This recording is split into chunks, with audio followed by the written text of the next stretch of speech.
Okay. Are we live?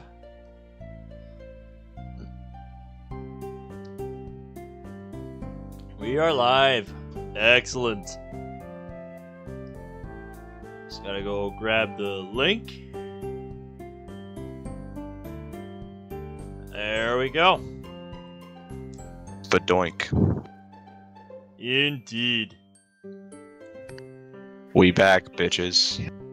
Indeed. And we doing some shopping with Sayori for the festival today. So here's something fascinating that happened at work a couple days ago. I shared it on the server in the photos chat, but you know how Tuesday I played that Haunting of Moss mod? Yeah. Well, my motorcycle club stream was absolutely cursed because my internet kept shitting itself for no reason, and stream died twice during that stream. And then the next day at work, before I start sending out links, little preview into the server, there's this little thing I saw the other day, but this happened.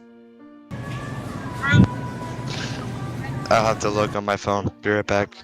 Yeah, basically, in our one of our dairy sections where we have like our milk and shit, one of the lights started doing this. Just started strobing.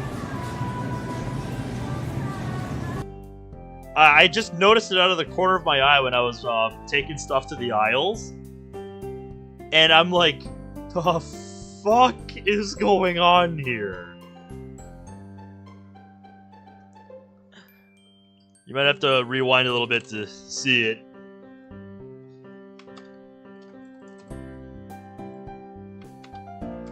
Trying to show me?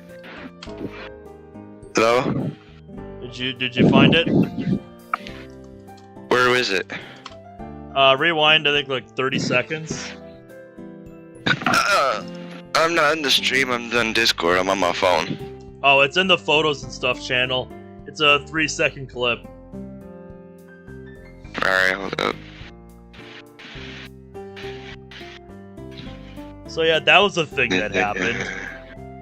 You know, the second day after I played that mod. And I'm just like, the fuck is going on here?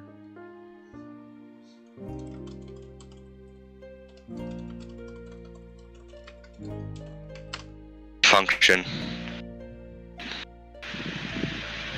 Is that the thing? You're trying to show me? Uh-huh. The lights?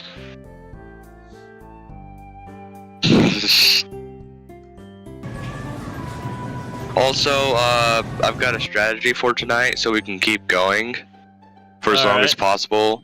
Alright. So, you know how Discord's on Xbox? I do, yeah, I do. I can just mute my TV. I can watch the stream on my TV while talking to you on Discord. There you go. That works. So once I get kicked off the PC tonight, I can just switch over to my Xbox so we can continue.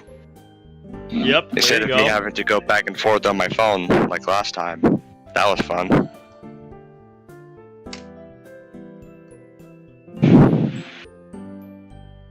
Also, since we're on the topic of mods, I'm probably going to commission one more outfit for my original character sprites, and then I'll make it public.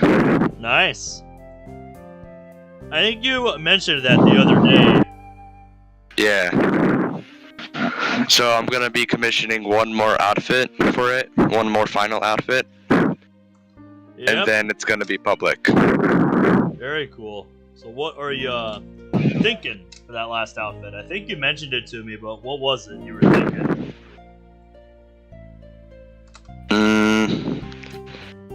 I think I'll keep that secret. Unless you want to dig deep into the last stream. Alright, I guess I will just wait then.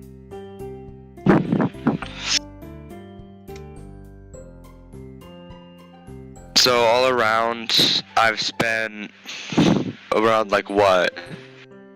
About $100 on sprites alone. Yeah, that's quite a bit. Because I've commissioned about 2 Vodka outfits, my main sprites, Yep. which were like $50, and then I commissioned like 4 expressions that I wanted made. So that's about $70 to $80 right there. Just for sprites. Yeah, that's no joke. To say that I'm committed is an understatement, but I still haven't finished day 2 of my mod series because of life. Yep, because life is brutal. And life always loves to get in the way. Yeah, because it is internal suffering, and death is imminent. Yeah, well, you know what they say about things that are guaranteed in life. It was death. Yes, exactly.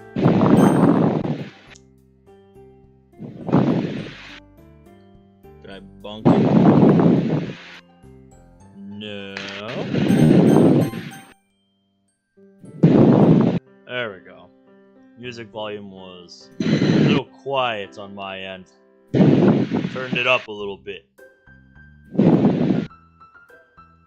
So what are you thinking since you mentioned you were looking for a new job? What are you thinking at the moment? I have still no idea. Have to do some looking? Yeah, I've just been looking. Seeing Okay. what's interesting. Thinking about applying for either Dollar Tree or a grocery outlet here, but if I'm going long term, then my other option would be to wait until I graduate and going into Walmart full time. Okay, okay. Which starts me off at $60 an hour. Mm-hmm. Definitely not bad. And I'm sure by the time you graduate, it'll be a little bit higher. Yep. So, yeah, not a bad idea. So I'm probably gonna try looking for more part-time jobs until I graduate. Mm-hmm. Probably a good But until idea. then, I'm jobless. Well, I hope you're able to find something soon. Same, to be honest. I liked my job. I really did. It was really easy, but you could mess up really stupidly. And apparently, I messed up too bad, quote unquote. Uh-huh. And they just kicked me out. Yeah, which is unfortunate. You hate to I spent see 5 months there. it. Yep, and then just like that, huh? Yeah. Yeah, that's frustrating. I said I was gonna pay it off. I said it like twice, but they just brushed me aside and kicked me out. Yeah, it's like... It was a $25 fucking chair, what the fuck? It's like, give me a chance, man. Come on. Fucking whatever. Alright, so it looks like the last thing we did was we got the bookmarks from the library for the gift bags that we're making. Yeah. And if I remember correctly, this is a crucial plot point in the Sayori lore. And not Sayori, but Sayori route. What the fuck am I talking about? Sayori lore for Doki Doki Blue Skies.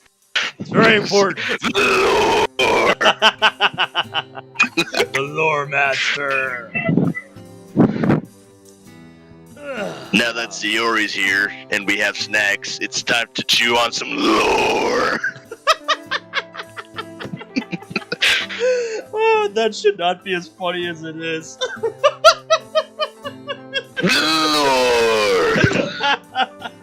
Damn it. Oh, that's good. I think,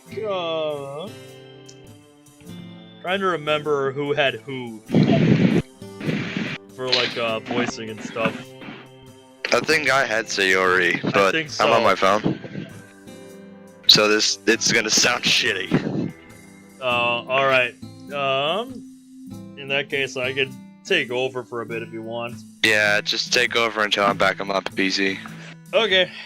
So, we just need the sweets, right? Do me a favor and don't spend hours trying to choose some, okay? You're asking for too much. Sayori, here. Let me lay this out very simply for you. If there's a Halloween section, grab one of those. There you go. Perfect. I The know fucking what you 250 like, pieces. Hey! It's not my fault I've got a sweet tooth. Oh? Bruh.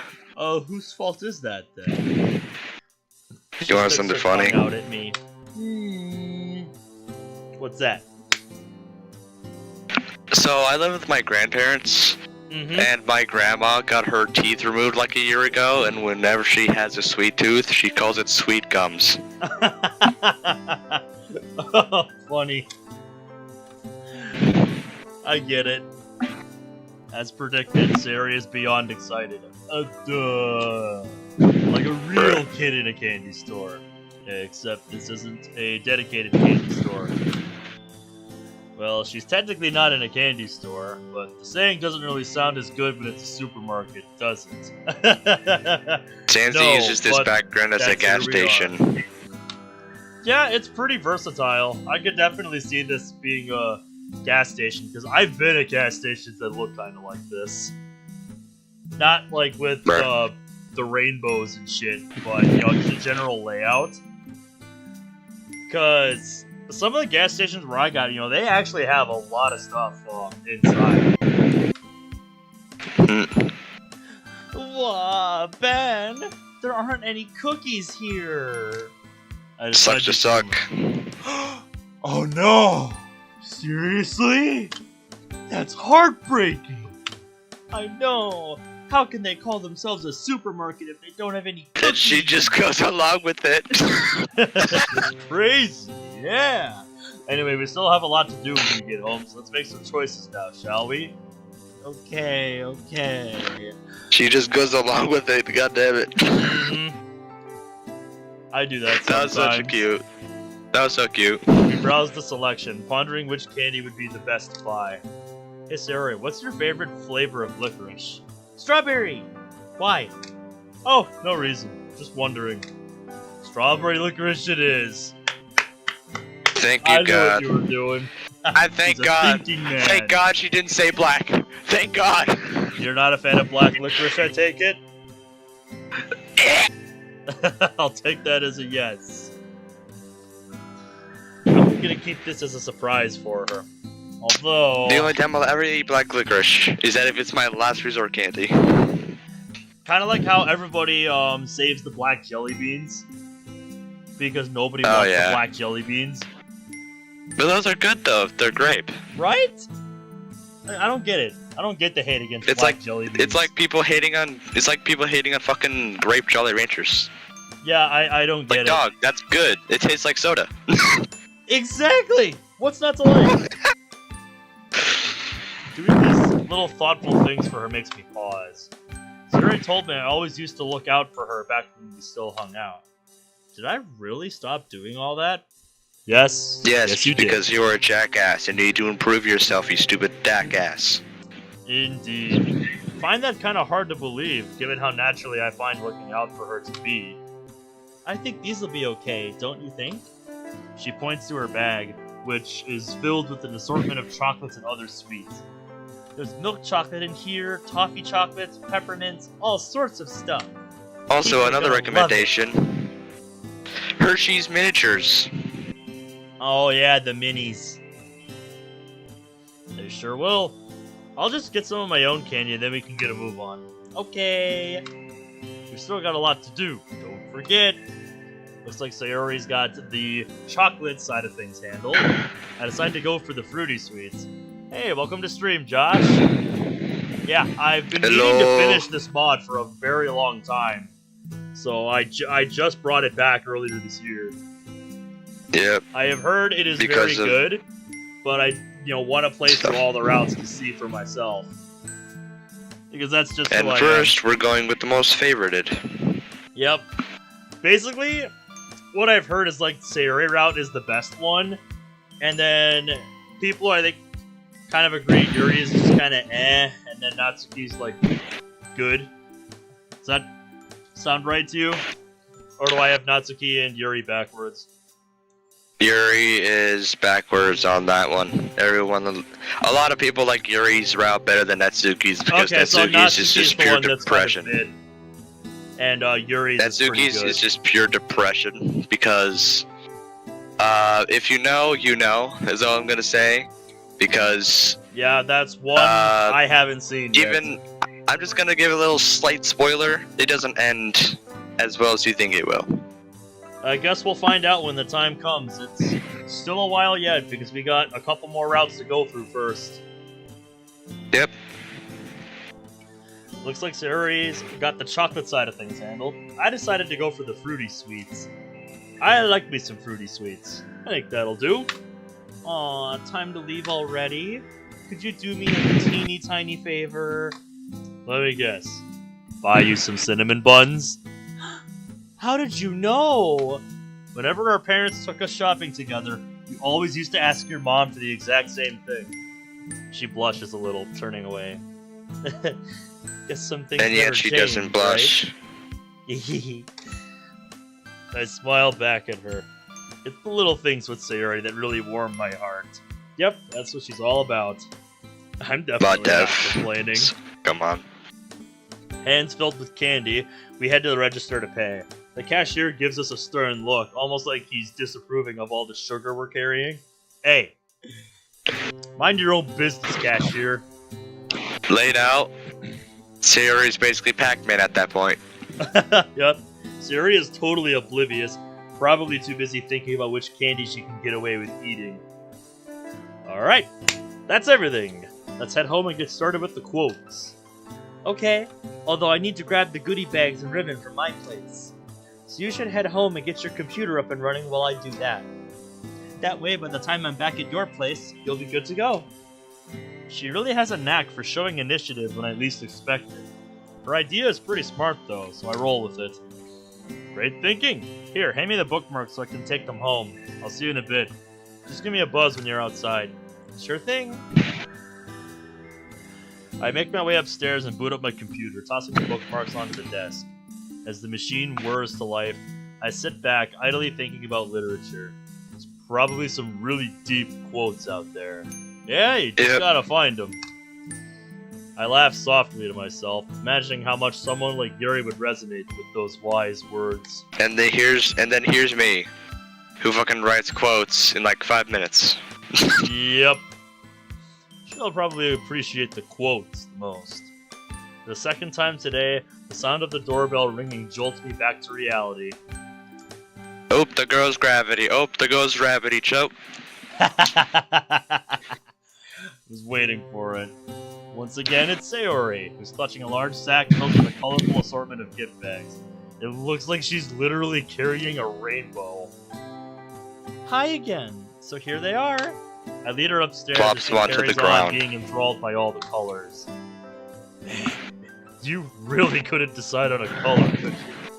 There's so many pretty ones to choose between, though, man. Indeed, indeed. I'm just gonna take a moment to admire that face. And if I was in this situation after she said this... Oh yeah. That's easy. It's just like a... It's just 3 sets of... It's just a set of eyebrows, eyes, and a mouth. That's it. Yeah, I know it's simple, but it's the expression that does it for me. Just... It's amazing. Just the shock... Oop. It's great. It's perfect. I bet I can actually make this a bit better if she's like looking at food. I could just put like a little drool mark on her mouth. Exactly, yep. And Josh, thanks for the sub. I hope to see you around. And if I were here in this situation after she said that last line, I would have said something very corny. But this is not my writing, so. Yep. I figured you could help me choose, so I brought them all. Ooh, should we go for the blue or these pink ones? But these green ones are really pretty too. Sayori, Random how many bullshit do we... go. This one has little cinnamon decorations on it. Sayori! Jesus, Henry Christ. Sorry. How many do we need? Good question. I think about 15 will do, right? Just to be on the safe side. Depends on how many people You'll need you're a lot more than I'd that. say. Yeah, that's not even enough to have like one on every desk, I think. I'd say about 40. Yeah, that's what I would say. Somewhere in between the realm of like 30 and 40. At least, at the very least, 25. She pulls out some ribbon from It depends on. It honestly depends on how many desks are in the class, in the classroom. If you count the individual desks, that's how many bags you need. Yep, and that's something we can actually But it looks count. like they didn't prepare. Yep, that's something we can actually count just by looking at the background. Yeah, I can. Yeah, you want to go do that? Yeah. Okay. Yeah, hang on. Alright. She pulls out some ribbons from the sack. Unlike the gift bags, these are all one color. A very deep red. Yeah, I can't see anything wrong with that. Might help me with the quotes. Gotta go into the DDM. I gotta dig in the DDMC server. Give me a minute. Okay. Sure. What about this one? Writing is its own reward? I mean, don't you feel good when you finish one of your poems? Or don't you feel excited to show that you've written to people? Kinda, I guess? I think Yuri would really like that one, though, so let's use it. I'm with you on that. What about this one? There are 3 rules for writing a novel. Unfortunately, no one knows what they are. That one's just funny. That one's just funny. I don't get it. Neither do I, to be honest. But I like the humor, and it strikes me as something people might find funny. You need about 20 bags. Yep, so at least 20. Yep. I don't know. I think it's something Monica or Yuri might find amusing. I'll trust your judgment. I like this one a lot. I just counted them all. There's no real ending. It's just the place where you stop the story. It actually reminds me of a thought I had about poetry. Oh. Also, another quote, since we're on quotes right now. One of my friends, my real life friend I was talking about earlier, is about me, is a quote, and it's, don't stop when you're tired, stop when you're finished. There you go. Yeah, to me a poem is never actually finished. It just stops moving. That's what Journey Where says about have I heard movies. that before? Yeah. Let me guess! Yeah, that's what Journey says about movies. It's also one of the poems Monica has. I know, yep. Or was it Sayori? No, I think that's Was one it of Monica or Monica's. Sayori? That's... Oh yeah, it's one of Monica's secret poems, isn't it? Was it? No. It's Sayori's Get Out of My Head poem. Oh yeah. That's what it was. That's what it was. You sure? Oh yeah, it is. Okay, yeah, it's at the very bottom of it. Yeah, but a poem is never actually finished. It just stops moving. That's kind of profound. Something I'd expect from Yuri. So, what does it actually mean? Can't you see? It means that just because the poet has stopped writing, it doesn't mean the poem is over. Well, if you say so, Sayori. I think a lot of people will appreciate this one. What do you think? There is something quite delicious about writing the first words of a story. You never quite know where they'll take you. Yeah, no kidding. Like me. Like my shit. Yep. I think so too. That one makes you feel a sense of wonder, doesn't it? Exactly the kind of feelings a good story should make you feel. Wow, I sound like Yuri right now, don't I? A little bit. She's rubbing off on you, huh? Does that mean I'll start sounding intelligent? Don't get your hopes up, boy. He says while sounding stupid. Yep. That's like me Junior saying, I'll get smart by in taking a lot of vitamin C. Like, that's just not how that works. No. Sayori chuckles, her eyes full of mirth. Her laughter is so innocent and sweet. I have no idea what that means, by the way. Oh my god, I just found something so cute. Hold up. Alright, let's see it. You already do, Ben? Oh, come on, Sayori, that ain't true. My poems aren't anywhere near as good as yours. Mine aren't anything special, don't be silly. But I'm sure you'll be a great poet in no time. Alright. Well, I'll believe it when I see it, I guess. Anyway, let's get these printed and start putting together the goodie bags. Okie dokie. Check DMs for funny. Alright, let's see it. After finding a few more quotes, we get to work. Alright, what did you find for us, Zach? Oh! I quote this image as Sayori's baseball practice. Oh, I can imagine Natsuki 5 seconds later just fuming with rage. Like, You little bit! yep. Look what you did to my cupcake! Nah, it'd be what? Look what you did to my face. Yep, that too. That too. Either way, it's perfect. It's perfect. That is a sprite just begging to be used in a mod. I might use that. Tell me if you do. We have all of the items ready to go. Now it's just a I'll case of save putting it the in my bookmark, phone just in quote, case I and want to make a candy shit in post. each bag, then tying it all up with a piece of ribbon. We get to work, a comfortable silence descending upon the room. As we progress, I realize just how happy I've been all day. It's not been anything fancy, just going into town with Sayori, but even that has put me in good spirits. Spending time with someone, joking around, reflecting on old memories, that's the best part. This weekend has been miles better than how my weekends typically go. Boring, filled with aimless gaming and anime. I missed this. Monica D in a nutshell.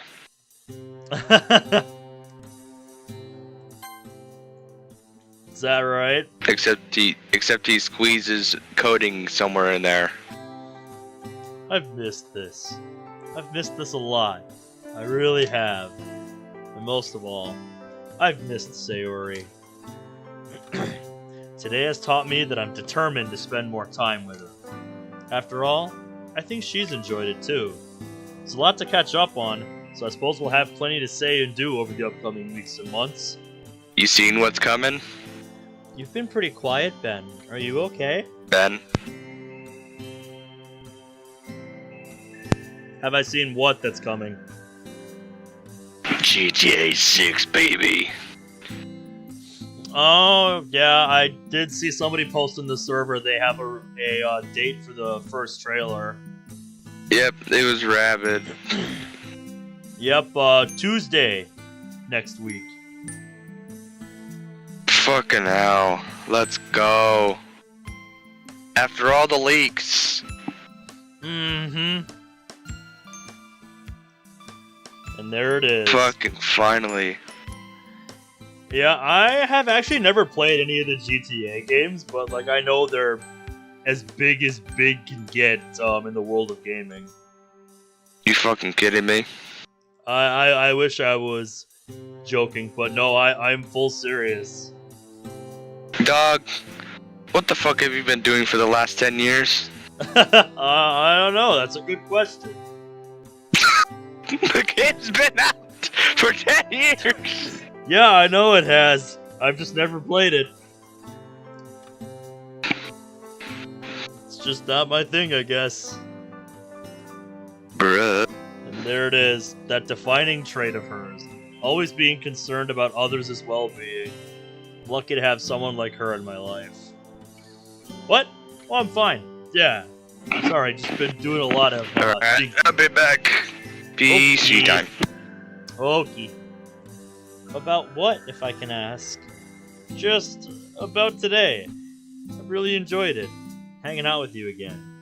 It's been a while, hasn't it? It has! I'm glad you enjoyed it. I was gonna say that I did too. I haven't had this much fun in a while. Hearing that lifts my spirits even further. Something I didn't think was possible. You know, I'm genuinely happy to hear that. I haven't really told anyone, but... Sayori looks at me, her blue eyes swimming with concern. Truth be told, I've been kinda lonely. Ever since my parents' divorce, I haven't really had much contact with people. Spending time with you today, it's been refreshing. A really nice change of pace, you know? A change from spending the weekend by myself, playing games. Oh, I'm so sorry, Ben. I had no idea you felt this way. You should have told me earlier that you were so lonely. I hate that I couldn't help you before. No, it's okay, seriously. It's not your fault or anything. I've just been really reclusive myself.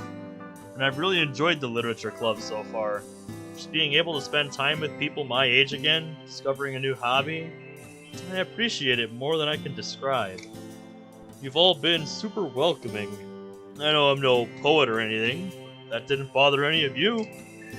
Well, I'm glad you feel included at the club. That's exactly what we want the club to be. Welcoming. And I'm gonna make sure you're never lonely again, okay? Gotta put a smile on your face. You hear me? Can't have you being sad. Touché. Starting with this. She reaches towards me and starts tickling me, her hands ghosting over my neck and chest. Uh-oh, tickle fight. I recoil instinctively, laughing like a small child.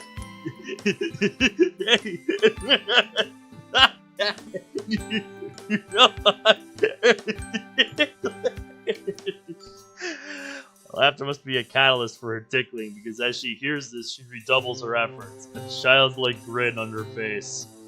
Yup, that is one of the biggest mistakes you can make. That is a big mistake, friend. But it's one that's very easy to make in a tickle fight. I'm squirming and howling with laughter, almost running out of breath.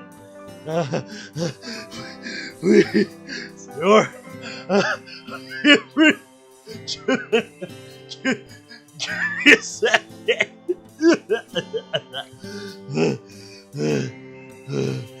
She pauses, giving me a chance to catch my breath. Good. She's fallen for my decoy. I dart forward, pulling her arms away from me and driving her towards the bed, hitting her beneath me. It is time to enact some revenge. No! You tricked me out! No fair! Poor little Sayori, bamboozled by the mastermind man. Please have mercy. What was that? Sorry, didn't catch that. I have to speak up. I playfully feign deafness as I carry on tickling her. Her laughter is like music to my ears. She's squirming under my fingertips, crying with mirth. To see such a big smile on her face, even if it's kind of involuntary, it's a nice sight to see. It absolutely is. Her laugh has such an innocent, joyful ring to it. Hearing it transports me back 10 years, back when we had that carefree level of innocence only my childhood could have. Please, seriously, I can't breathe.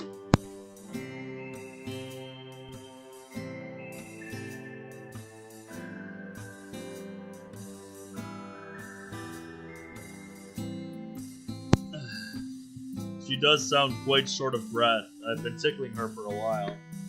I think I've had my revenge. It's only when I stop tickling her that I realize the situation we're in. I'm sitting on top of her, pinning her down with my legs. One of my hands rests where her neck meets her shoulder, and the other one is wrapped around her wrist. The Vulcan neck pinch? As the laughter from both of us subsides, a new atmosphere takes its place. It's not exactly awkward. Yes it is. Don't even lie. But it's unusual, and neither of us know how to react. I meet Sayori's gaze and find something in her eyes.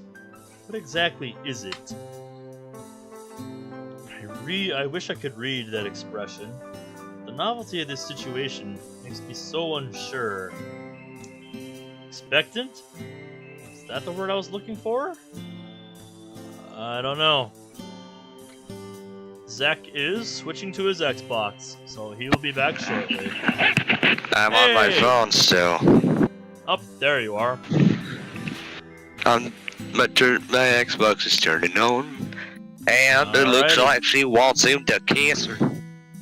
Yep, I would say so. You walked I know in that on... look anywhere. Yep, you walked in on CG time. I've been listening the whole time. I had my headphones on. To anyone looking in, this probably wouldn't look as innocent as we think it does. I hasten to climb off her, and she responds by sitting up on the bed. The completed goodie bags all but forgotten. Sorry, no, it's okay. She responded quite quickly.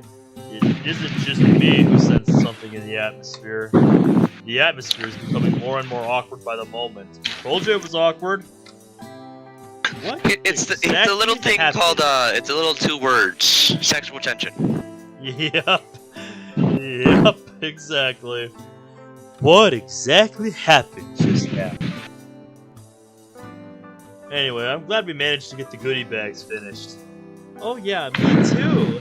They were a lot of fun to make. I just hope the other students like them. I'm glad she's able to roll with the change of topic. And just like that, some of the awkward air is dispelled. Hey, Ben. Please too. A lot of effort went into these. I know she'll appreciate what we've done. Yeah, she will. Hey, Ben. Yo. You know Edgar Allan Poe, right? Yeah, I know who that is. Fun fact about him, did you know that he married his cousin? I think I have heard that before.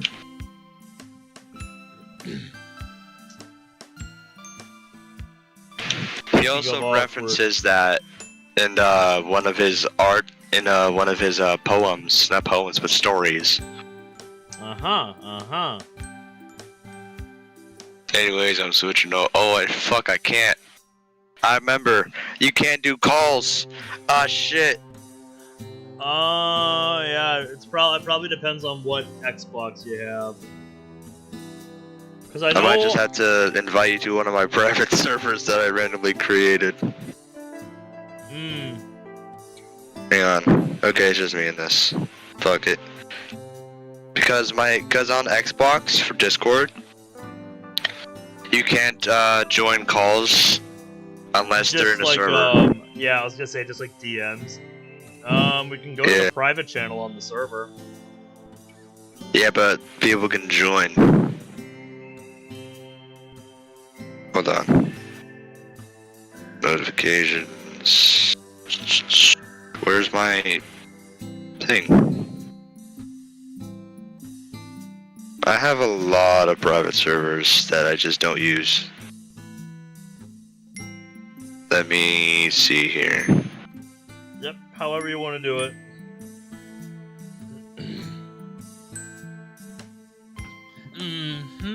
I think Yuri will love these quotes too. Some of those really reminded me of her. Not just me who thought that then. How are you feeling about the actual recital though? I mean, I knew I probably seemed pretty enthusiastic when Monica asked this. But you're kind of nervous now. Yeah, I guess. It'll be okay though. I mean, I have my poem, and I sort of know how I want it to go. So I think with a little more practice, it'll be fine.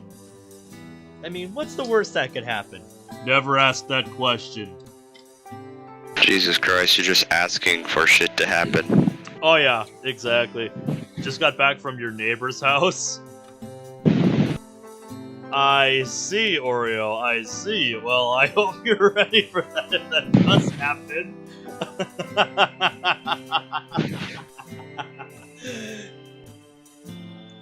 But other than that, how are you? Let's not think about that. Oh, and I see Cerberus made his entrance.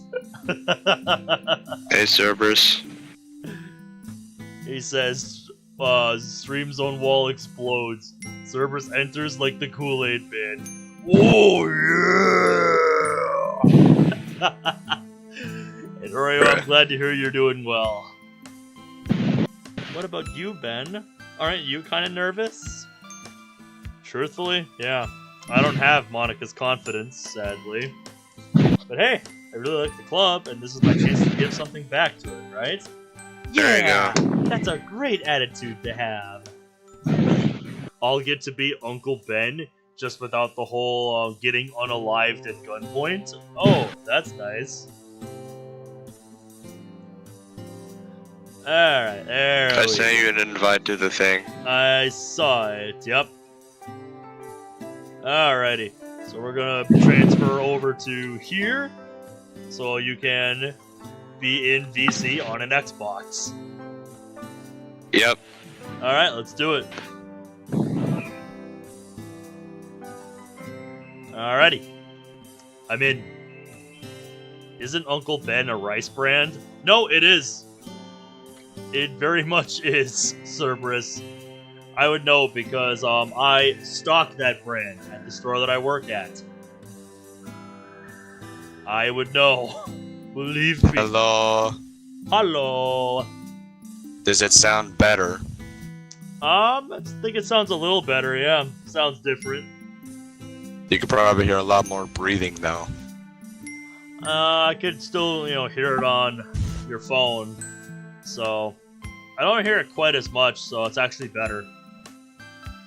Yeah, Cerberus, those rice packets. Uncle Ben's, that's the name of the brand.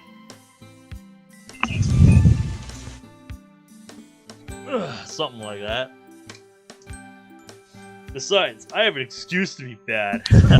I'm new and nowhere near as experienced as you guys, so that's my justification if my performance isn't that great. Hey! Since I've already heard these tracks multiple times, okay? Your performance I'm just gonna will be just as good mute my as TV. ours. I know it. It's nice to have someone believe in me, I guess. Thank you, Sayori. No problem. I probably should get going, though.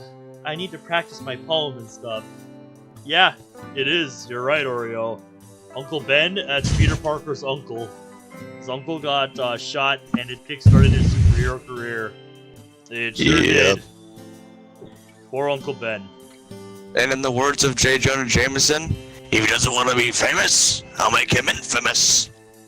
That's a good one. Yeah, that reminds me. Should probably do the same. Do you want to take the goodie bags? Sure. Alright, I'll put them in a sack for you. 1 second. I rummage around, finding a bag big enough for all of the smaller ones. Handing the big one over to Sayori, we both head downstairs. As she hovers by the doorway, she turns around to face me. Now that you're on your Xbox, do you want to do, voices now? Let me switch to my phone then. Oh, I was just asking. Let me not the VC. I'm talking about on the stream. Oh, okay. Yeah. Yoink. Alright. Just thought I would ask since I've just been soloing for a while. Yeah, I have the stream on my phone. There's a shy and I have it on my leg. There we go.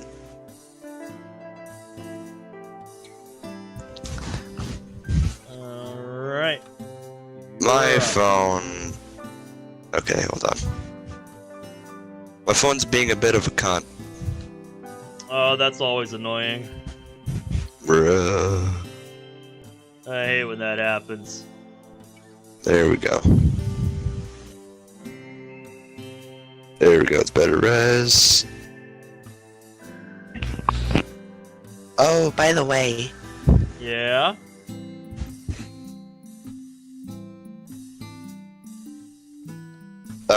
did you press the line? I did, yeah. Thanks for today, Ben. It's very delayed. I see, I see.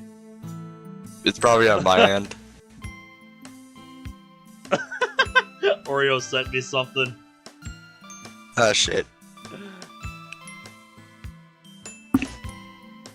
What did he send? He sent me this GIF. What GIF? A goofy ass looking king piece from a chessboard. The fuck? I have no idea. I guess since I post chess stuff in the gaming chat every week from my really bad chess app. Mm. That's funny. That is a goofy ass king. I don't know where you found that, but that's amazing. King's going nuts. The amazing digital circus. Also, Is that where it's from? That's Kinger. Ah, okay, that's what it's from. Very funny. Also, Ben, Yeah. I just wanted to let you know that Peter Griffin is in Fortnite next season. Oh, good lord. They're just cramming everything into that game. Man's got a tuxedo. Oh my god. That is Looking ridiculous. fancy. That Looking is so fancy. ridiculous. Hmm. Ooh, the Minecraft graphics are Bedrock Edition. Amazing. I swear, the longer Fortnite goes on, the more it feels like we're just, dumping the spirit of, putting all of those character mods into, Half-Life or whatever into, Fortnite. Or, those character mods from, Doom, Fortnite, or Doom, Half-Life, whatever. It feels like that spirit is being, carried on into Fortnite with what they're doing with all of the crossovers they do. Yeah. It's kind of crazy. Underskins is just like Peter Griffin in Fortnite. Sarah's like, I haven't had this much fun in a long time. Hey, that's alright. I really enjoyed myself too. Should make this a more regular thing. Her face lights up.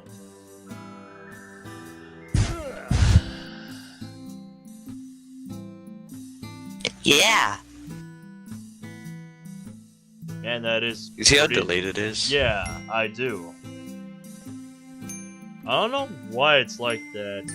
If you're watching on the The stream YouTube is delayed. The stream is delayed on the YouTube stream. Yeah, that's because I put it on low latency, and I can go to ultra low latency if I want to before stream. I'm just trying out some different settings since the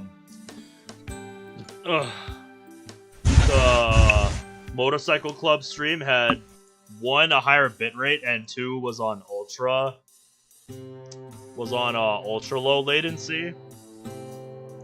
So I just wanted to try some different settings to see what kind of results I get. Bruh. So Also, yeah. Fortnite's got a Lego collaboration in the works. Oh my god. Oh Finally. my god. My co-worker in produce, his head is gonna explode when he hears that. And also, it's like he a plays Minecraft Fortnite game with mode. his cousin, and he is a huge Lego nerd. So those two things coming together, he's just gonna go. His head is going Boggers. to, his head is gonna explode when he hears that. I just can't believe that. And also, it's gonna be like a Minecraft game mode. Oh my god. That's crazy. And there's also gonna be a Dance Dance Revolution like game mode as well that's coming up because they bought a Dance Dance Revolution kind of game earlier. Oh, fascinating. So they're gonna be incorporating the mechanics of that into the main game. Man, But that's so crazy. we've got Save the World, which is the first ever version of Fortnite, the zombie fighting game. Battle Yup, Royale, that's like what creative. it originally was. Yeah. And then we're getting a Lego game mode, which is gonna be limited time to my knowledge, and then we're getting a permanent music game mode.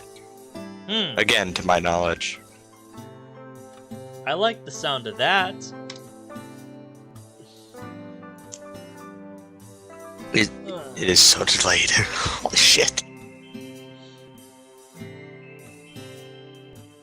I'll see you tomorrow for the festival, okay? That you will. See you tomorrow, Sayori. As she waves and walks off, bag in hand, it takes me a few moments to identify what it is I'm feeling inside. Happiness. Something as simple as going to town and making goodie bags with Sayori made me feel really warm inside. How's it taken me this long to realize? Hey! Transition. Boom, boom, boom, boom. Also, you wanna know something kinda terrifying? Tell me. You know Doomslayer? Yeah? The reason why he never talks is because of all the torture and things he's gone through within the years of his existence. Because in the game's lore, it says that he has the ability to talk, he just doesn't want to at all. Huh. And the only time he's ever talked was either in his flashbacks or when he, spoilers for Doom Eternal, but in the DLC, he kills his creator and says no. That's the only time he ever talks in Doom Eternal, and the only time he ever talks game war-wise. It's a very interesting way of explaining why he is a silent protagonist.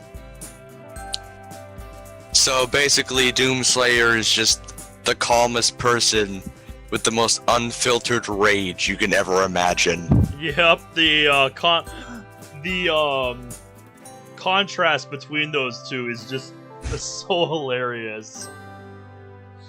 It's hilarious in a very frightening, gory way. Like, it's cool, but terrifying. Like, imagine just seeing Doomslayer in front of you, this silent motherfucker, and he just rips your ass into pieces. Like it's nothing. That's the last thing you see before you are just brutally eviscerated. Yep. Just torn apart. Yep, it's like... In like one slice. Yep, it's like, well, shit, I had a good life. And that's why, and that's a very good point that I brought up earlier about who would win against Kratos and Doomslayer. If they ever fought, Doomslayer would win, in my personal opinion, because sure, he does have mechanical stuff on him, like his dashes, his double jumps, his guns, but that's because he wants to limit himself. In reality, the man can punch a hole in the fucking planet with just a single goddamn punch. If he wanted to. That's how strong he is. Well then. Man has the power of the literal gods from hell. He has unfiltered strength that no one can imagine. And here's Kratos, wielding two blades, an axe, and a glowing, exploding spear. Dog, Kratos can get some hits in, but he is not winning that. Doomslayer also has the ability to go back in time, because in the main game, the main story, spoilers for for not DDLC, but Doom lore, man goes back in time to kill himself. Man, there's a lot more to Doom Guy than I thought. You think? Man's been here since '93. Oh, I know. Believe me, I know. He's been around a long time. The only game that can claim to have a larger install base than Windows at one point. Yep. Which is just crazy. Crazy to think about.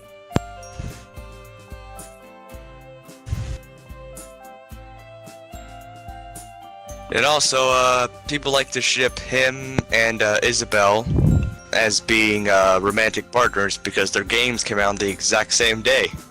Yeah, I saw that when that game came out. I did see that. And people also made songs of it because it's the internet. Yep. It's the day of the festival. The preparations for the event should be nearly complete, given all the work everyone's put in over the weekend. It's like 10 seconds delayed. Funnily enough, I probably feel the same way as Natsuki about the event.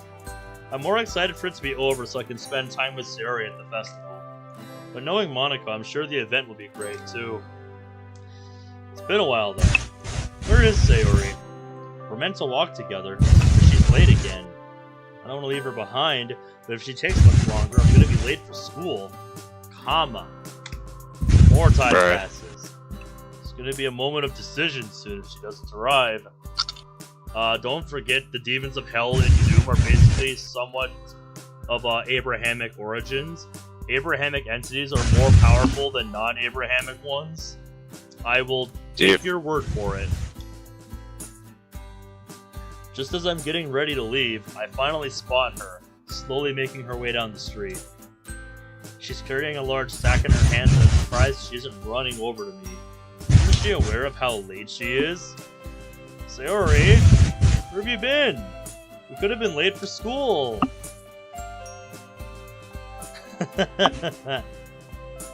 Bruh, it's so delayed. I know, sorry.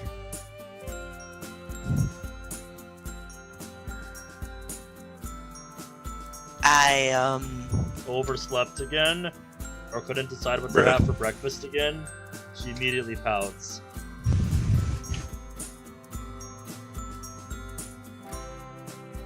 Dog. Bruh. You're such a meanie sometimes. I'm gonna have to really think about how we do this. Aha. You know my teasing is all in good fun, right? She mumbles something under her breath. Bruh. It's so delayed. Of course.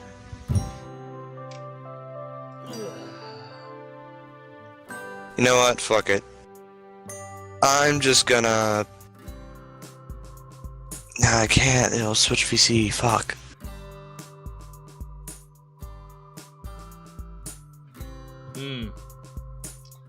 God damn it. Always something, right? Yeah, if I knew how delayed that one, I would have tried ultra low latency. That's something I'll have We'll to improvise. Yeah, that's something I'll have to think about for collaboration streams a little more. She gestures to the large sack, a bright smile evident on her face. Good stuff, Sayori. People are gonna love them. That was a really good idea. Candy, bookmarks, and literature quotes. Perfect things to give out from our event. If I wanted to, I could join on my phone, but my console. I have my controller and headset plugged in right now. Yep, and then you wouldn't have the headset, would you? No. Yep. So unfortunate. Something for everyone. Although I'm kind of nervous for the festival. Honestly, I don't blame you for that. It's kind of nerve-wracking, isn't it? I think that's supposed to be spelled with a W, isn't it? Nerve. I just did the Galaxy Collapse first drop on 80% speed. Hey! Very nice. Hold on, let me go back in the stream. I think it is supposed to have a W in front of it. Yeah. Hang on, let me type in chat to check.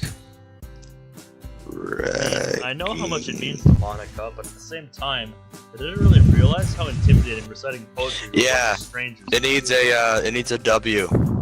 Uh-huh, I thought so. Yeah. I was all for it back in the club room, but now that the actual day is here, she looks a little nervous. I reach over and give her a squeeze on the shoulder. Excuse me. We'll be fine, don't worry.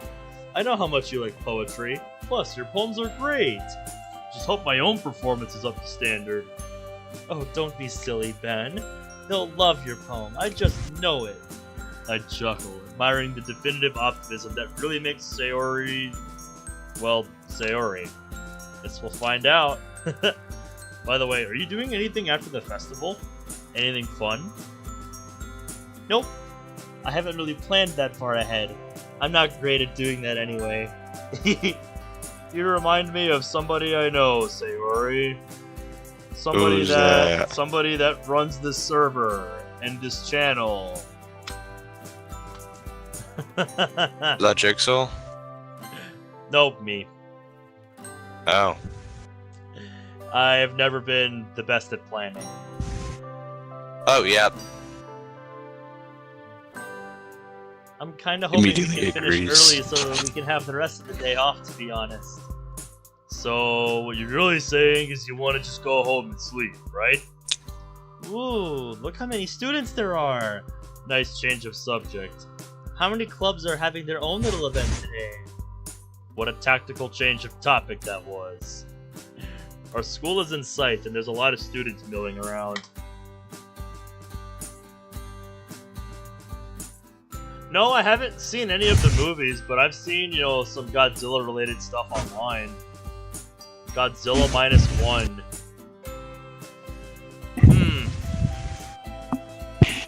I've been meaning to check them out for the longest time, just... I never get around to it.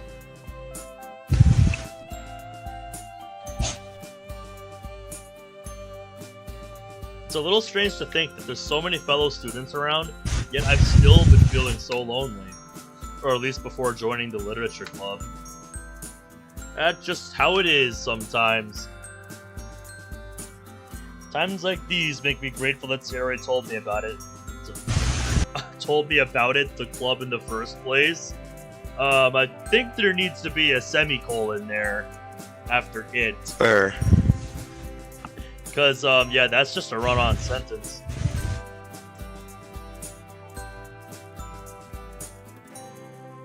Times like these make me grateful that Sayori told me about the club in the first place. That it needs to get removed. Like I said, either that or you need a semicolon. No, you don't need check out -1 in the reader. It's actually the best place to start if you want to start getting into it. If you put a semicolon anywhere in that sentence, it would be wrong. It'd be what? Wrong. Yeah, really? Yeah, that's not parallel structure. When not parallel structure, that's not a complete sentence. I don't know, probably quite a few. By the way, Sayori. What's up, It wouldn't Ben? be grammatically correct. Alright then. Just wanted to say, well, no matter how the festival goes, I'm really grateful you told me about your club and let me join. I've had a lot of fun so far. It kind of feels bad that I know what's coming, since this is one of the parts I remember the most fondly from my first playthrough. I've had a lot of fun so far. I scratched the back of my head nervously as Sayori looks curiously at me. Certified anime protagonist moment. Never been good at expressing myself, and it probably shows. I guess what I'm trying to say is, thank you. It's been fun being able to spend time with you again, too. It really takes me back. You don't have to thank me for anything, silly. I've enjoyed it, too. After all, it would be lovely if things could go back to how they used to. How they used to? What do you mean? Oh, nothing. Strange choice of words. What could she mean by this? As we enter the courtyard and make our way to our meeting room, she breaks the silence with a giggle. Something funny? I just thought of a way to steal one of Natsuki's cupcakes without her realizing. Are you sure that's a good idea? Natsuki might be little, but you know better than I do that she can be really fiery. Yes, Natsuki does not fuck around when it comes to cupcakes. Oh, don't worry about her. She might seem a bit mean on the outside, but she's harmless. Don't let her fool you. Press X to doubt, and 911 to call the emergency health department if Natsuki attacks me. Well, I'd rather her than me. Oh, here we go. Almost time. Ben, Sayori. Hello. Copium! Inhale. Inhale it in. It's so good to see you guys. Do you want to come and give me a hand? Monika is placing little booklets on each of the desks in the classroom. They must be the ones she prepared that have all the poems we're performing. In the end, I found a random poem online that I thought Monika would like and submitted it. So that's the one I'll be performing. Hey, do you guys want to check out the pamphlets? They came out really nice. Yeah, sure. Oh, yeah, they really did. Mm-hmm. They look really pretty. Something like this will definitely help people take the club more seriously. Yeah, I thought so too. I flipped through the pages. Each member's poem is neatly printed on its own page, giving it an almost professional feel. I recognized the girls' poems from the ones they performed during our practice. Just then, Natsuki burst into the room, carrying a box that positively towers over her. Yuri trails behind her, carrying a rolled-up banner and a large duffel bag. Alright, it's festival time! Wow, you guys got here before me? I thought I was pretty early. Nope. Let's watch it all crash down. Mm-hmm. Everybody hold on to your butts. Strap into your big boy pants. One here. Everybody get ready. I'm glad that some preparation is already underway, though. It should take less time to set everything up this way. Yeah! Let's work hard together, everyone! Yeah! Natsuki unpacks her box to reveal 4 trays of cupcakes stacked carefully on top of each other. Ben! Yes? Help me lay out these cupcakes. Then if you wouldn't mind. Sayori, can you help me with these? Yuri gestures at her bag, to which Sayori nods. I help Natsuki with her cupcakes while Yuri and Sayori start putting up decorations. Meanwhile, Monika continues putting down pamphlets. It isn't long before Natsuki's carefully arranged her cupcakes in a neat formation. Each one is topped with white icing and some kanji written in a variety of different colored frostings. Wow, these look really good. Great idea to make them literature club themed. As well, Natsuki. Yeah, it was a good idea, huh? I wrote down words that specifically have to do with poetry in our poems, too. She picks up one of the cupcakes to show me. See, this one says create. Isn't that the kanji for use?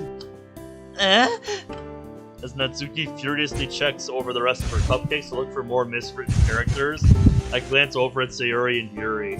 Uh-oh. They've put up a banner with an inspirational quote written on a colorful gradient of the colors of the sky. A good writer possesses not only his own spirit, but also the spirit of his friends. That's a quote by the German philosopher Friedrich Nietzsche. He's had some very interesting thoughts, although there are some that I don't quite agree with. Oh, I think I've heard of him. I've heard his name before. As usual, Yuri outclasses me with her intellect. She outclasses a lot of people with her intellect. Don't worry about it.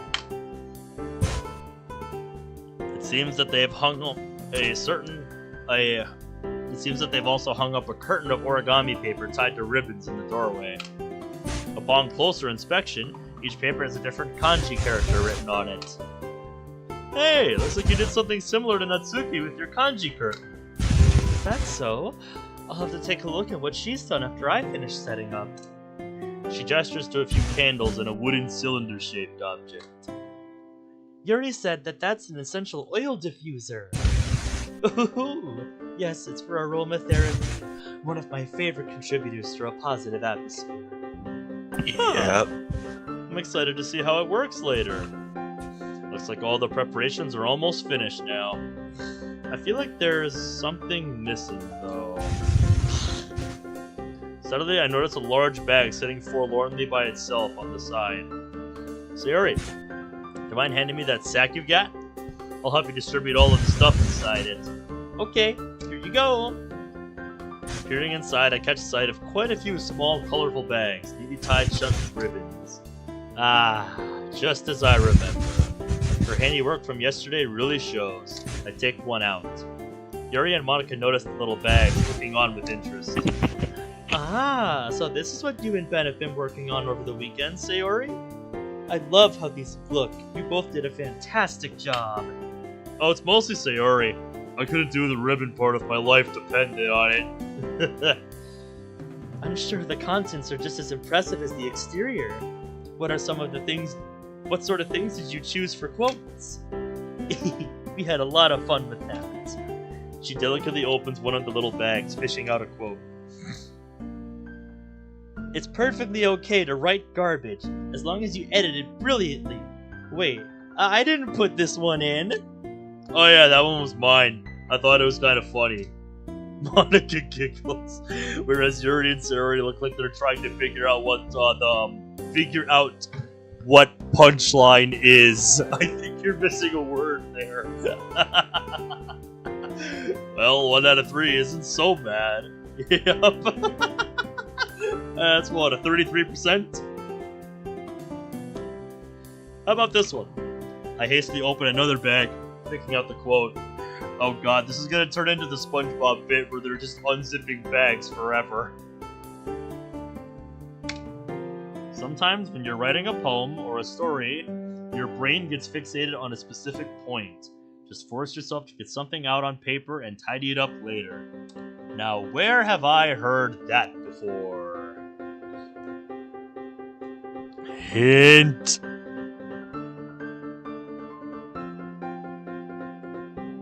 I like that one a lot, Ben. After all, it's true. If you never start, you can't make any progress. Keeping your pen in the same spot would just result in a big puddle of ink.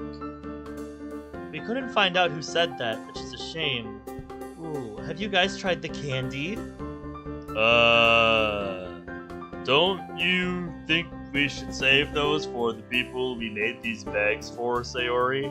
Oh, yeah. Natsuki's irritated voice rings over from across the room. Hey! If you guys are finished over there, can you actually sort out Sayori's stuff? You know, we do have a festival to prepare for. She huffs and the rest of us share a guilty grin. Natsuki's right. I suppose Natsuki has a valid point. Yeah, let's get to it then. We each delve into the sack and scoop up the little bags, going around the room and setting them down on each desk. We printed out a few spare quotes to put around the classroom, and it's not long before a few desks bear the wise words of writers and poets alike. Sayori wanders over to the front door and sticks one of the quotes there. I'm impressed by her thinking. Everyone will see the quote that way. It doesn't take long to distribute all the little bags around the room. Out of the corner of my eye, I spot Sayori trying to sneakily open a bag and pop a candy into her mouth. Naturally, she drops the chocolate. Some things never change. Hey! We have atmosphere! Look at that shit! Look at that! Augers. Amazing! Yep. It's one of the things I always like the most about Blue Skies, just the background work. because they did a really good job of that in this mod. Yeah. Yep, you need at least 25. By the time we finish, looks like everyone else is done too. The classroom is now darkened and lit up by the ambient lighting of the candles. A delicate floral scent wafts through the air, courtesy of Yuri's essential oils. Sarah and I head towards the other three girls, who are huddled near the front of the room, murmuring to each other. Is it about time to start yet? Almost. We wrote that we were going to start at 10 a.m. on our posters, and that's in 10 minutes. Are people actually going to show up for this? Don't be so negative. Some people have shown up already, and I'm sure that more will file in soon. You guys don't have to be worrying so much about it. I've got full faith in all of you. I've seen all of your poems. It's been amazing watching each and every one of you find and nurture your unique writing styles. She smiles encouragingly at each of us. To her credit, her words are helpful, even though I haven't been part of this club for as long as the rest of them. Even Ben? Natsuki!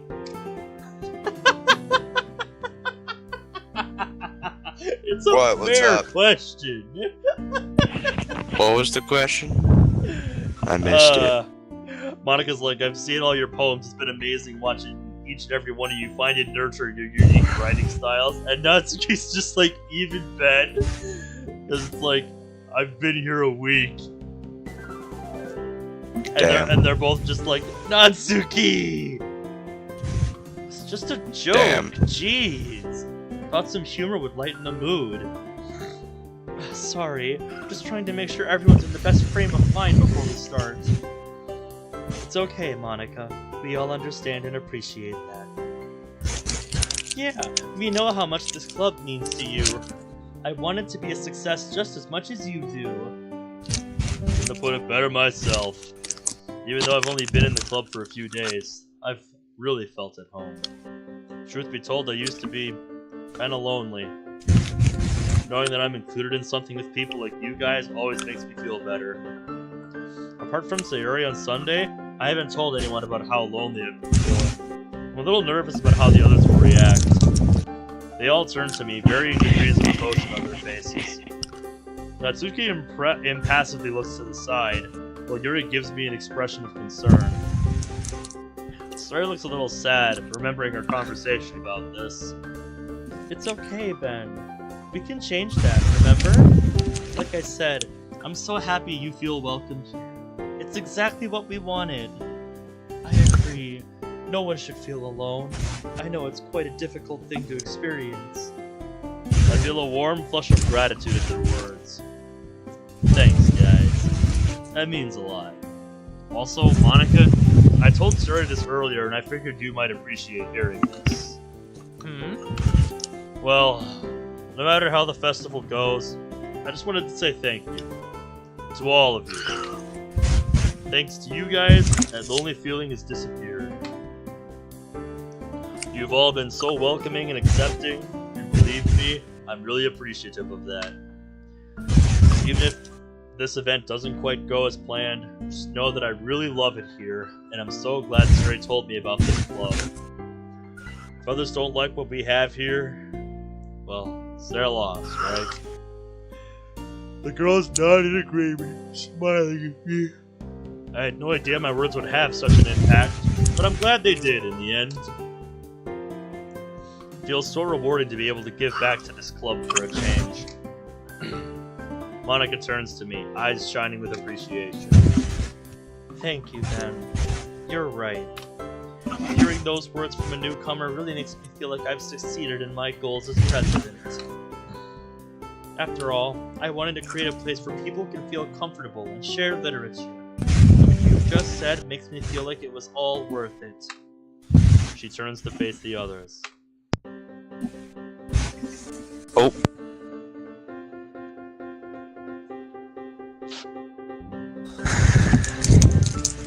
See, guys?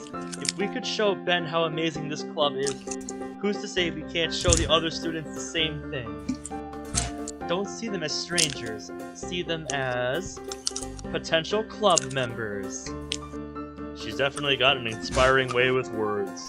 That she does. That she does. It's one of the things she's always been best at. Yep. Yeah, good thinking, Monica. What's the worst that could happen? Never say that, Sayori. Never say that. Yeah, but if they say anything bad about my cupcakes, I'm gonna kill them. I won't lie to you, I'm still quite nervous. But after hearing what you've said, then, I realized there might be other lonely people out there. This club would be the perfect place for them. Yeah, we might even find more manga enthusiasts. That's the spirit. Now, let's go and show the rest of the school just what the literature club is made of. As Sorry if for on the cue, a few people wander into the room, curiously looking around. What you got? Spicy nacho Doritos. There you go. There you go. Monica confidently walks I'm gonna over be and in them greets later her. tonight. And so it begins. Monica and Sayori have greeted the newcomers and settled them in desks throughout the classroom. Some people are already helping themselves to the cupcakes, and I noticed Natsuki keeping an eye on them. Meanwhile, excuse me, Yuri is nervously looking through a pamphlet. I can see her soundlessly mouthing the words to her poem. Now that I think about it, I should be getting some extra practice soon too. Before I can do so, Monica heads back towards us with Sayori in tow. Showtime, everyone! Let's do this, guys! Time to get this over with. I can do this. We group up and stand together at the front of the room. Monica steps up to the podium and clears her throat, drawing the room's attention to her. Okay, everyone! Welcome to the Literature Club Poetry Performance. My name is Monica, as some of you may know. Some girls sitting near the front of the classroom wave to her. And I'm the president of the club. Accompanying me is my vice president, Sayori. Hi, guys! And the rest of our club members, Yuri, Natsuki, and last but certainly not least, Ben. We all wave back at the students with varying degrees of enthusiasm.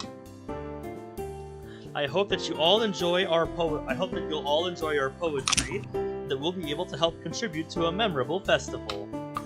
Literature is amazing in its ability to connect us to the human condition, and we really hope that this event will help encourage others to start participating as well. Our club will gladly welcome any new students, from those who love words and writing as well, to anyone who's simply curious and wants to learn more. After the scheduled performances, we'll be opening up the stage for anyone else who wants to perform, so don't be shy. And now, without further ado, I'll be starting with my poem, The Way They Fly. Sayori, Natsuki, Yuri, and I head off to settle down in the frontmost desks, saving the seat at the end for Monica. She stands there, alone yet still radiating with confidence. After flashing a smile and a wink at us, she begins. Each word is crystal clear and exudes emotion. Somehow, her recitation is even better than it was only a few days ago. She must have practiced hard to try to achieve perfection.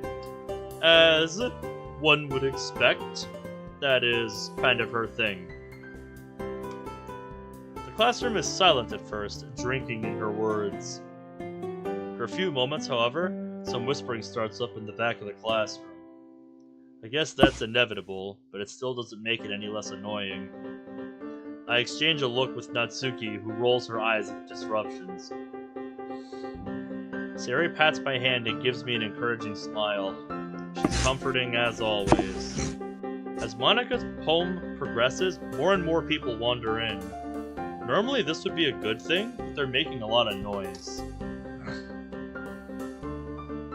Thankfully, they simmer down once they realize Monica's speaking, but the damage has already been done. She reaches the end of her poem, the last few words resonating in the classroom. A round of applause fills the room, and Monica beams at everyone, patiently waiting for them to finish. Thank you for listening, everyone!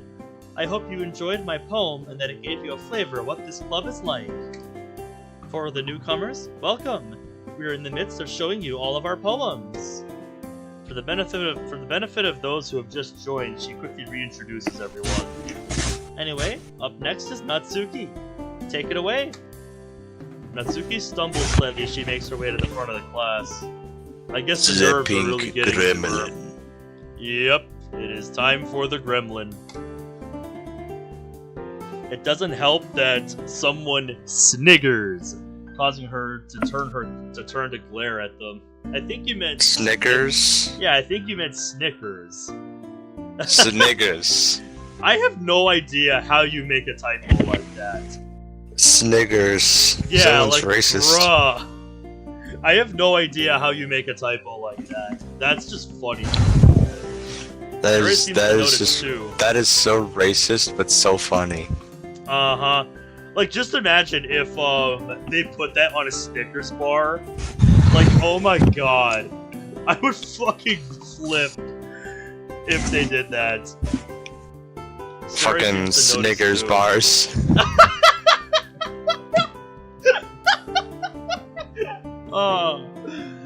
Oh, that's good. That's good. Fucking Snickers bars, fun size. Oh, Dark chocolate edition. Oh, unintentional random instance of racism in a DDLC mod. Yeah, like I said, I don't know how you missed that. Sayori seems to notice too, as she hastens to shoot Natsuki a reassuring smile. Natsuki stands at the front of the room with her poem in hand, slight traces of irritation still visible on her face. Anyway, Ben. my poem's called Jump. What's up? What's up? Snickers bar, all chocolate. Somebody needs to make an edit of that. Snickers bar, Yep. all chocolate, no white. Oh! Somebody make an edit of that right now. Somebody make it happen. I will straight up put a bounty on that shit. She takes a deep breath and begins her recital. Just as I was Don't hoping, spend money. she's able to inject her Don't spend trademark money bouncy on style this. into the performance, bringing the words to life. She doesn't quite radiate the I confidence just need wanted the but her unique style shines I just need through. this Snickers font and the image. and I'm good. I got good it. luck. Giving the poem a flow and rhythm. While simple, it's effective. My heart sinks I as I can't start picking right up on the now, newcomers having their own conversation in the back of the room. I hit with a surge of anger. How can they be so inconsiderate? It's high school. What did you expect? This is just how dimwits be in high school. That's just how it is. It's clear that they aren't paying any attention. From the pause and change in Natsuki's tone, she's picked up on it as well. Why can't they just save their stupid, selfish conversations for after our performances? Her poem Because comes to an they're end, idiots. but unlike with Monica's, there's a slight awkward moment of silence. Once again, there's a round of applause, but it's clear the audience's engagement isn't quite as strong. Great performance, Natsuki! I really like the rhythm of that poem. Natsuki forces a smile and makes her way back to her seat. It's clear that she's upset. Anyway, our Vice President Sayori is next to perform. Hello, everyone. I hope you like my poem. She cheerily skips up to the front, poem in hand. As she turns to face us, she looks a little nervous, fidgeting slightly. Sorry, I'm a little nervous. It's okay, Sayori. Just remember what we practiced. I've got faith in you. You got this. This one's called My Meadow. She begins her poem. Her soft voice guides us through the recital. There's a remarkable contrast between her cheerful inflection and the more bittersweet nature of the words. You wanna know what would make this better? Uh-huh. What's that? If people actually made the poems for the festival. Yeah, that would be cool. Out of the corner of my eye, I noticed people casually flicking cupcake wrappers onto the floor, along with candy wrappers lying on the tables. Worse still, the talking is getting louder and more noticeable. Monica looks around at the perpetrators, frowning at them. One of the students lets out a loud yawn, making absolutely no effort to hide it. Another student picks up one of the quotes and nudges their friends. They both frown and laugh at the message, and I get the horrible feeling it's more the mocking kind of laugh. At this point, I'm seeing red. If we weren't in school, I would have punched these inconsiderate pricks by now. No one should be this rude to Sayori. She's probably the sweetest person I've ever met. Yeah, at this point, I would have just kicked them out of the room. Despite the now obvious disruptions, she's still trying her best and is making a real effort to continue. To her credit, her performance is still commendable. She manages to work the conscience of her enunciation against the words in her favor. It adds an interesting depth to her poem. I'd love to see more of this side of her. She brings her performance to a close, hands shaking slightly. Lovely poem, Sayori. You really brought that one to life. Thank you. Something's off with her voice. It's like how she was on Friday. Monica stands up, turning to address everyone in the room. A polite reminder that it would be much appreciated if everyone could give our poets some respect while they're performing. Monica looks stern, while Natsuki looks positively furious. Thank you. Now the stage is all yours, Yuri. Yuri is terrified at this point. Sayori gives her a reassuring squeeze and I lean over, whispering into her ear. You got this, Yuri. Just pretend like it's only me, Natsuki, Sayori, and Monica. I can't do this, Ben. You can. Believe in you. I've seen how passionate you become when you talk about working with Markov. I love that. I love seeing that side of you. Besides, like you said, this club could be the perfect place for any of these people. We just don't know it yet. She swallows nervously, nodding at my words. Okay. Thank you. She rises to her feet, poem clasped firmly to her chest and avoiding eye contact with everyone as she walks up. Her eyes flick up to glance at the classroom as she gets on stage, although she quickly ducks her head back down to look at her poem on the podium. This poem is titled, After Image of a Crimson Eye. Her voice quivers as she starts, but unlike her recitation a few days ago, the meek and trembling version of Yuri remains well into the poem. She determinedly forges ahead, but I can tell she's not enjoying it in the slightest. Yeah, not hard to understand why. The rest of the classroom, momentarily subdued by Monica's words, soon begins to grow louder again. For a few lines of her poem, they are even more unruly than before. The crinkling of wrappers fills the air, and at a few points, it's almost drowned out by others' voices. No. Unfortunately, imprudent, we're not winning. Bruh. I catch a few people getting up and leaving the classroom, but with a slight hitch in her voice, it seems that Yuri's seen them as well. Her eyes stay glued to her poem now, and it looks like she's trying her hardest to ignore everyone. One boy quietly wolf whistles at Yuri, causing her to jump and lower her head even more. She's shaking like a leaf. This is absolutely disgusting behavior, and I open my mouth to say something. Suddenly, Natsuki stands up, a loud scraping noise from her pushing away from the desk, drawing the attention of the students. Can you all just shut up? I'm really freaking sick of this. How can you be so rude? We're trying our best to show you something amazing here, and you're just gonna stomp all over our hard work like that? Unbelievable. I don't understand how people can be this arrogant. Just this plain terrible. I didn't want to interrupt you, Yuri, but I can't stand it anymore. You idiots might as well leave if you aren't even gonna pretend to pay attention. There's complete silence for a beat. Oh boy, I forgot about this guy. Oh, we came for the food anyway. Let's go, guys. I swear, they molded his lip after the fucking troll face. Did this guy straight up looks like they modeled his face after the troll face? Once this boy speaks up and begins to lead his friends away, one by one more students start to follow them out the door. I throw a panicked look over to Monica, who's holding a strange, stiff expression on her face. Looks like she's struggling to stay calm for everyone. After a few moments, there's barely anyone left. Yuri, meanwhile, quietly begins speaking again, but her voice is barely audible. There's just a stifling silence accompanying her words. When she finishes, a weak smattering of applause sounds from the few who are left. She unsteadily steps down from the stage, a blank look on her face.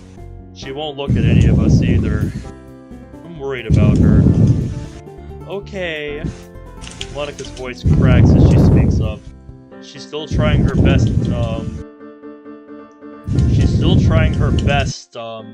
see us through this. You're missing a word. To see us through this. I don't think any of us could have predicted that it would turn out this way.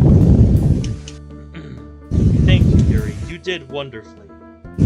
I'm sincerely sorry for all the disruptions and sheer arrogance you had to endure. Those kind of people are really the worst.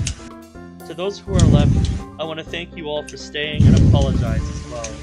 This is definitely not a normal occurrence for the club, I can assure you. Let's finish things off with Ben. With a heavy heart, I slowly get up and walk to the stage. When I get to the podium, I'm appalled by the sight of the classroom. Candy and cupcake wrappers are strewn across the floor, and quote cards lay tossed about, many of the cards now featuring shoe prints over the words. The remnants of goodie bags are left ripped apart on our desks. Even the kanji curtain looks tangled up and messy. The only students left are the ones who waved to Monica at the beginning. This is what Yuri had to see when reciting her poem. No wonder she didn't want to look up and face these people. Can I really do this now? How are the others able to finish their poem? Inconsiderate bunch. Yep. I look up at the clock. Like 10:20. Has it really only been 20 minutes? Taking a Damn, it felt like I begin to speak. it felt like an hour. I know, right? Crazy how time works. Hello, everyone. I'd like to take a second to apologize as well, both to those checking out the club today and to those who are already in it. Despite everything that's happened, I can say that I'm glad I joined, since I got to meet so many amazing people. I believe that you guys will love it as much as I do, too. Anyhow, I hope that you'll all enjoy Acquainted with the Night. I start reading and am struck once again by the beauty of the poem. The loneliness and isolation conveyed so accurately. I relate to a lot of these feelings. It won't be as good as the others at reciting, but I can only hope that I'll be able to do it justice. Thoughts of doing both the poet and the club proud strengthened my spirit, and I managed to fight through the depressing mood.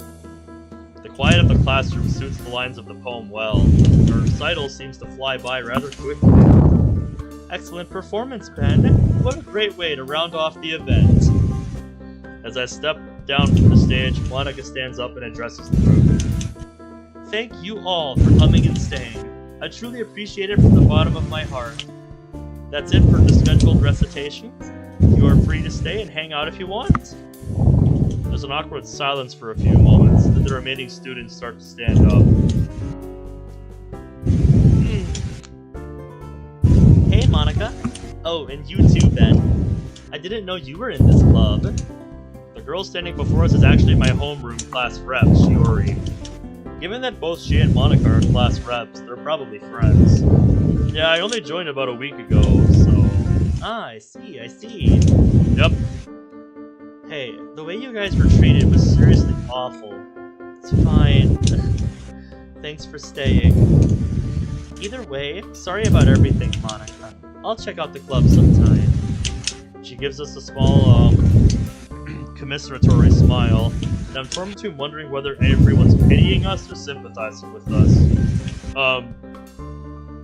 Both. Yes, both is good. Bruh.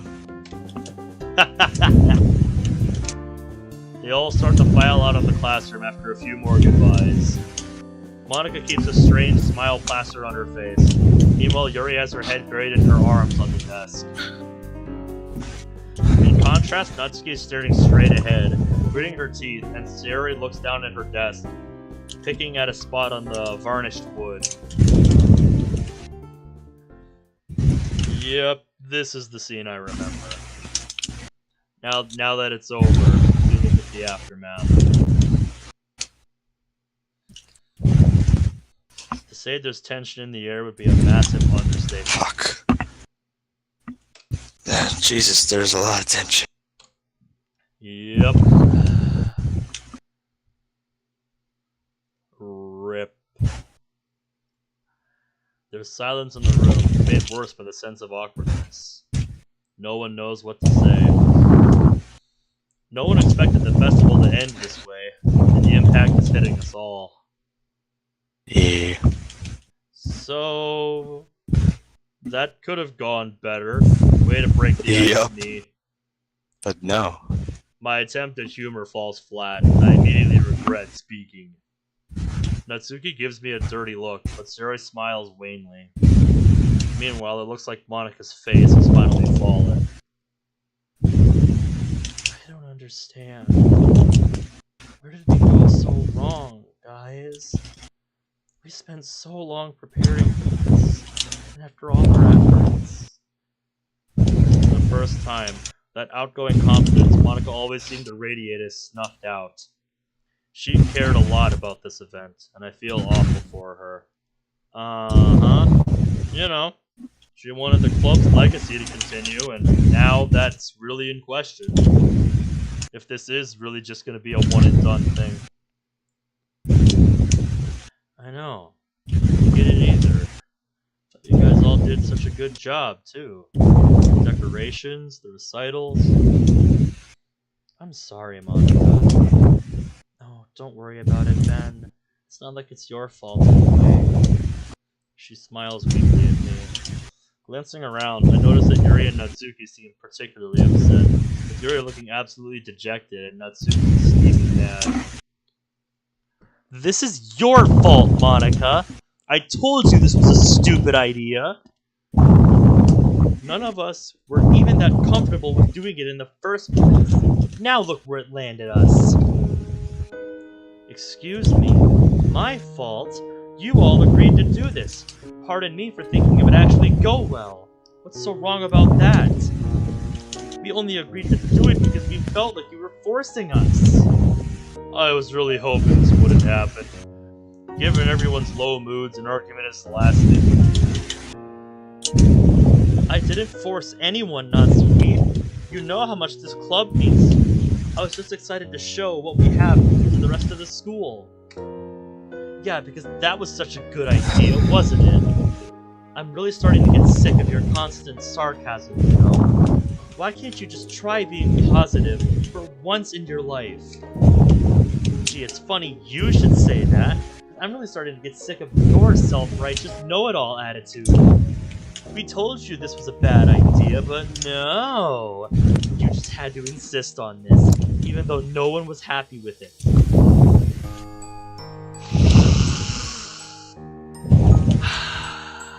Intense, frustrated breathing.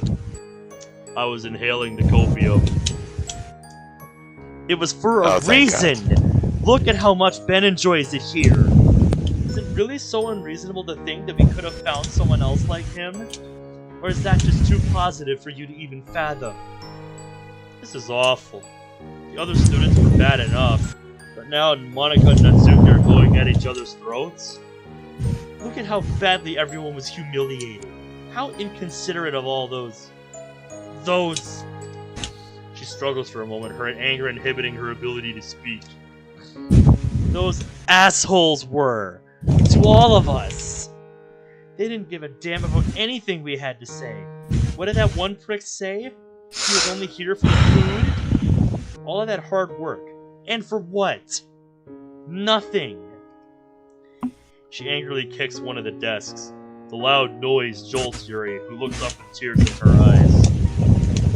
Please, Natsuki, can you... Don't tell me you're taking her side, Yuri.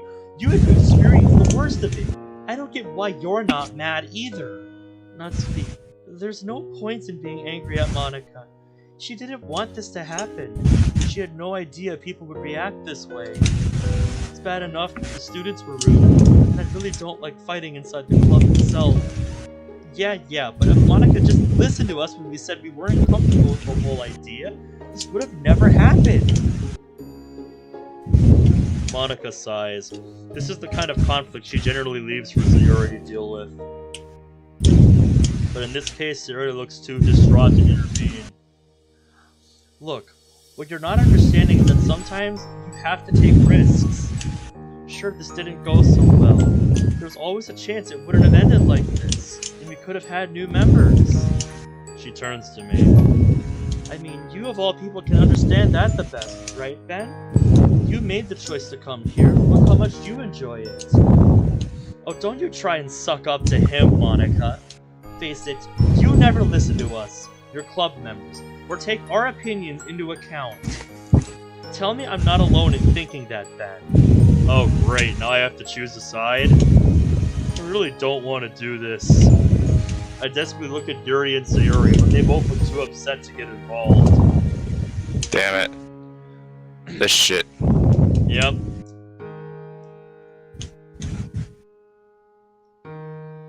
Who we picking? Yep, I remember when I did my first playthrough, I think I sided with Natsuki. But, now that I'm looking at this now, one point that I'm surprised Monika didn't raise is the fact that she, straight up offered to, have everybody else come up with an idea and nobody had anything. So it's not like, she didn't give us a chance to suggest other ideas. Which I'm surprised I didn't pick up on a couple of years ago. You don't remember how the Natsuki route went? I've never seen it either, so I have no idea what it would be. Ugh. So what's your thought on all this?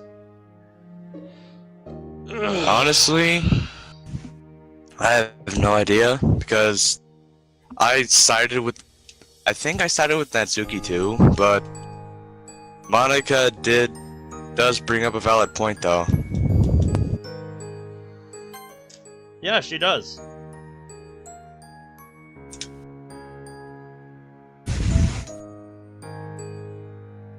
I kind of want to side with Monika just to see what that looks like. You can always save. Yeah, I know. And do both sides. Perhaps. Well, put it this way. We'll put this here. This is kind of like our choices thing. So we'll put that there. We'll do, like, what one would we be going with? Because, thinking about what I just said, I'm surprised I didn't realize that when I was discussing what side I was taking a couple of years ago. It's like, yeah, Natsuki has a point that Monika is kind of thick sometimes to what her, club members need, and what they are trying to tell her. But it's not like she didn't give them an opportunity to suggest another idea. Yeah.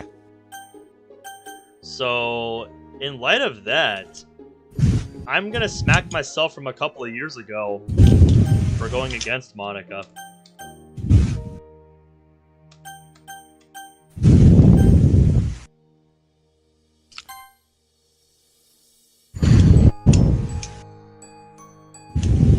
I'd say go with that. Alright, so is that the one that we are gonna go with then? Yeah. And then if we don't like the outcome, we can always Tatsu. I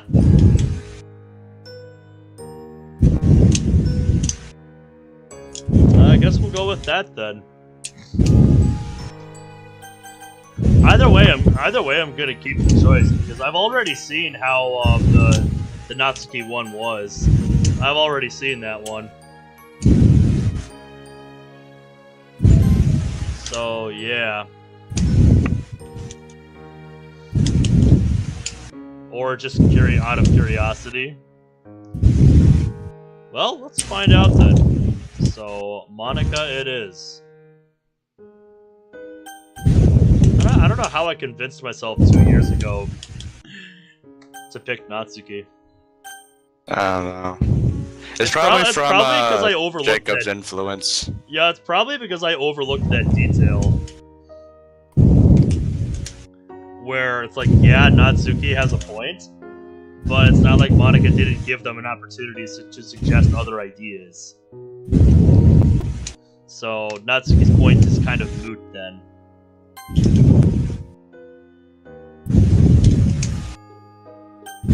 So, let's do it. Yep. Something tells me this is going to make me very unpopular with Natsuki, so I brace myself for what's going to come next. Everybody hold on to your butts. Natsuki, come on. You know better than I do that Monica loves this club. It's only natural she'd want to share it with the rest of the school. Ah, seriously? You're actually taking her side. I can't believe this. It's not like that. I'm not taking her side, it's just... What? That's exactly what you're trying to do, Ben. Don't try and backpedal. Natsuki, that's not what he's trying to say. Oh, of course you're jumping to his aid. Shut up, Monica. I'm sensing a bit of communism. Uh-huh. And for a moment, I think Natsuki has finally gone too far. She closes her eyes and takes a deep breath, evidently trying to contain herself. Jeez, Natsuki. You think that was a little out of order? You don't have to shout at her.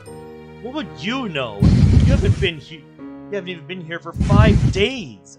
Why is everyone making me out to be the bad guy here? Remember when Monica said she'd make sure people weren't going to be rude during our performances? Wow, congratulations! She sure did a fantastic job with that. Damn. Like anyone wolf whistled at Yuri or anything, was it? Some enforcer you were. Her bitter, sarcastic tirade continues on, each point worsening the atmosphere. I'm the only one who can see this for what it is. It's just Monica trying to use the club to boost her popularity. My ass. Natsuki, I think you're stretching with that one. Natsuki, Yep. You are really, really stretching with that one. Because if she wanted to continue boosting her popularity, which is something she really doesn't have to do, by the way, just for the record, she wouldn't have started this club. And it sickens me. You think we're all just, what, some sort of pawns for you? Explains why you didn't even consider how reluctant we all were to do this, or why you let everyone just walk all over us. Natsuki, you're just being ridiculous now. Why would I want to hurt all of us? It's not exactly been easy on me, either. Natsuki lets out a snort of derision. You? What would you of all people know about life being hard? Monica blinks, looking like she's been slapped. It's easy for you, Monica. Is your role as the queen of this school, everyone liking you, all that crap? You have such a perfect life and all. Never having to defend your interests, never having anyone ridicule you for the things you like. I share classes with these assholes, you know? You can bet they're gonna have a lot of fun telling everyone else about how much of a loser we all are. Guess what? It's all because of you. I can practically taste the venom dripping from her words at this point. It's absolutely horrible. Face it. Sayori would be a better president than you could ever be.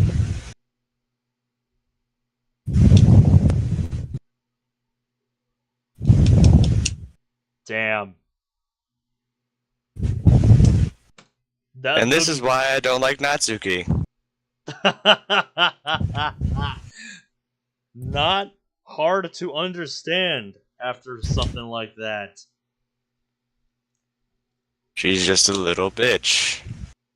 That was perfect timing for the music cutting out, by the way. And with that, the sickening silence falls onto the room once more. Let's see if Monica's gonna rip and tear through that. But this time, it's a million times worse. The fire in Natsuki's eyes is blazing. Unquiet sobs can be heard from Yuri. Sayori's miserably hugging herself, looking completely lost in words. Monica is wearing a stony expression on her face, looking both enraged and heartbroken. The whole club waits for her reply to the bombshell Natsuki just dropped on her. Without a word, Monica turns on her heel and walks out of the door, the impact of Natsuki's words hanging in the air behind her. No one knows what to say. For a few moments, the heavy silence remains.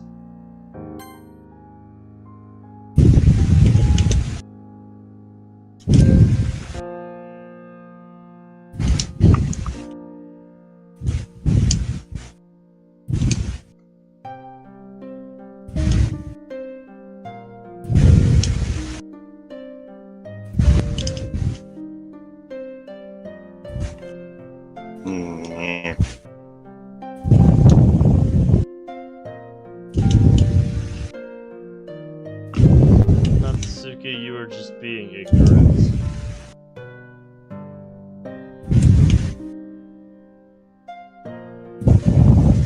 You do not know what Monica's life is like. So, don't think you know, because you don't. Nope.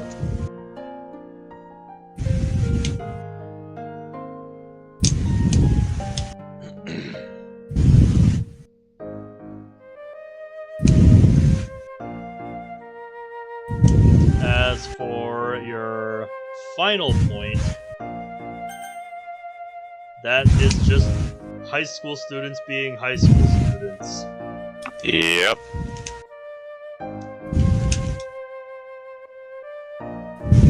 I agree that somebody should have gotten them out of the room sooner. Somebody should have, while they were performing, kindly asked them to leave.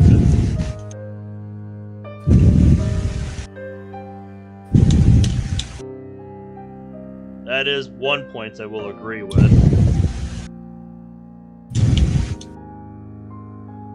Because it shouldn't have gotten to that level.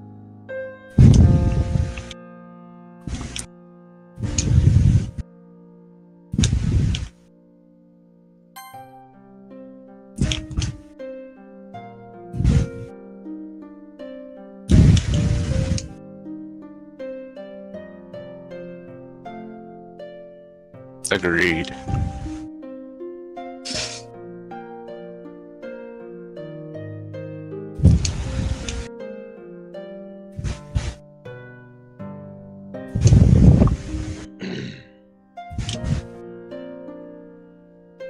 Yeah, we didn't even really contribute much. This was pretty much just Natsuki railing against Monica. Just because she's frustrated.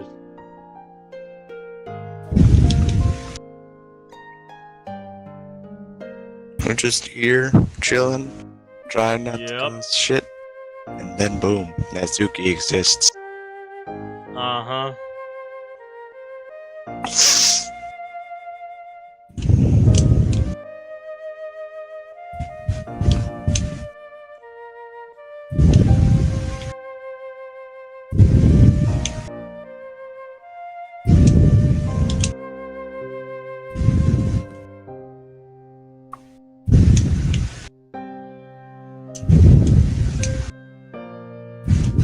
Yeah, this is just the kind of shit that you can't anticipate.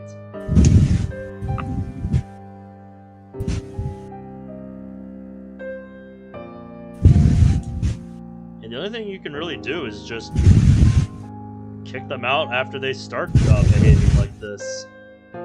Yeah, Because this is just high school students being high school students. I know, right? And I'm glad to see that's Fucking reflected Christ. here. I'll be right back. Alright.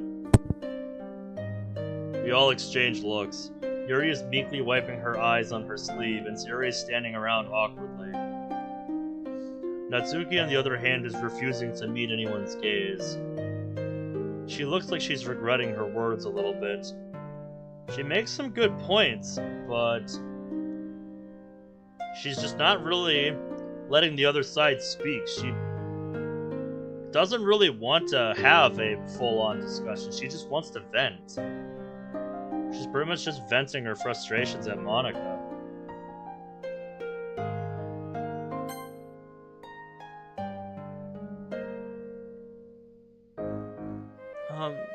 Guys, please, can we make sure that never happens again? It was awful. It was horrible to experience, to say the least.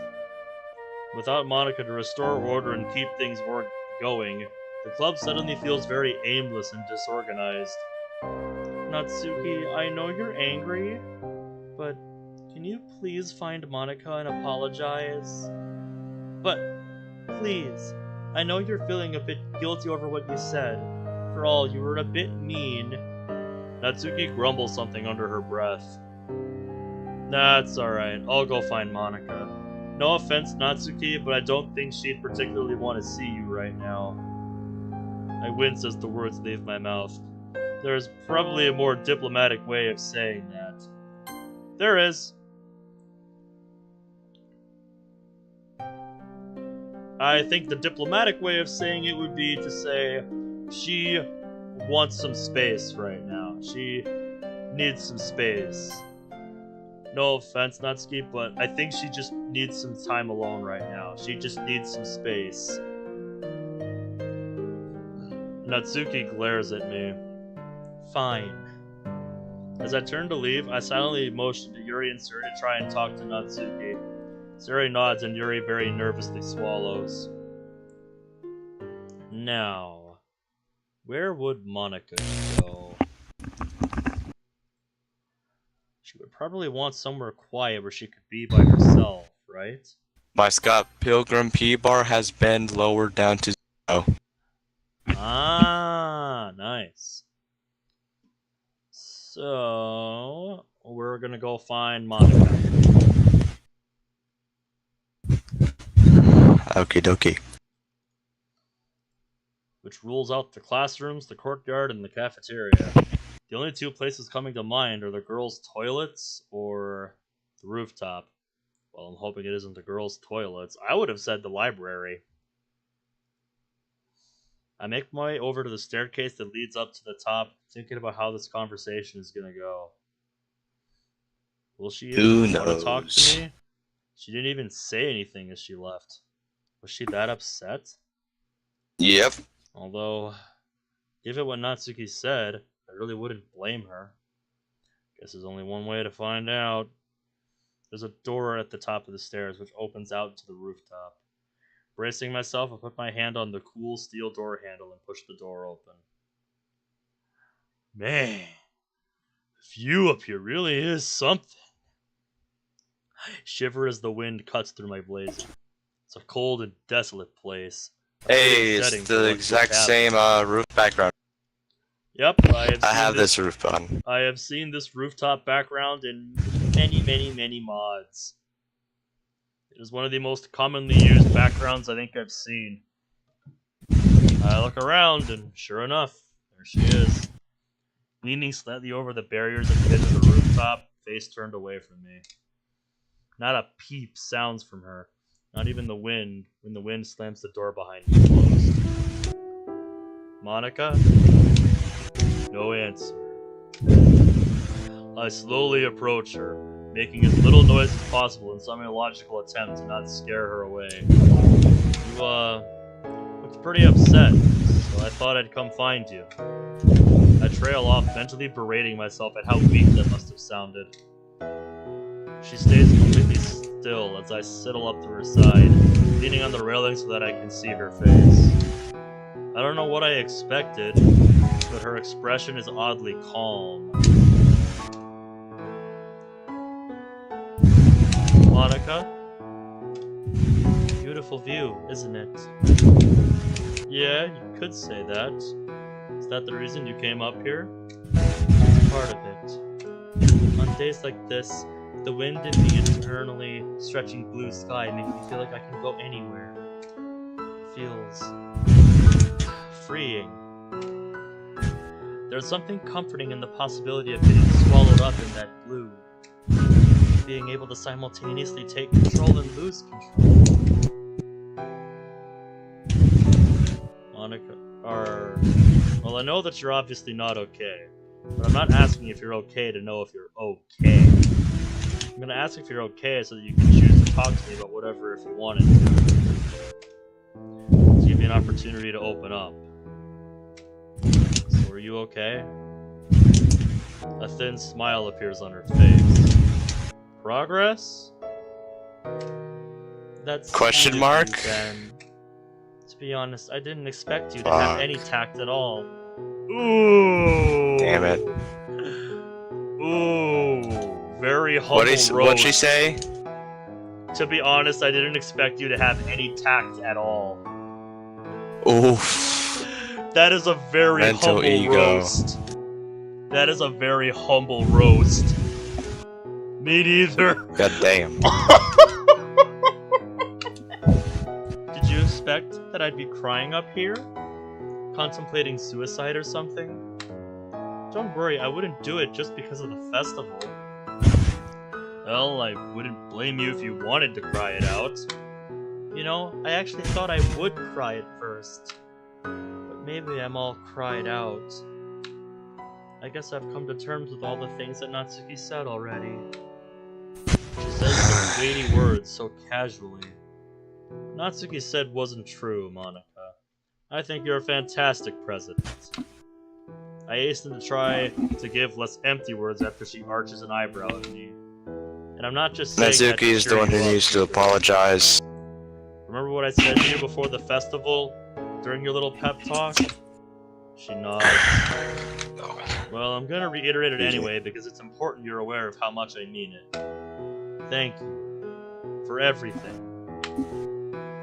You took me in when I really needed it. Remember how I said earlier I've been feeling very lonely?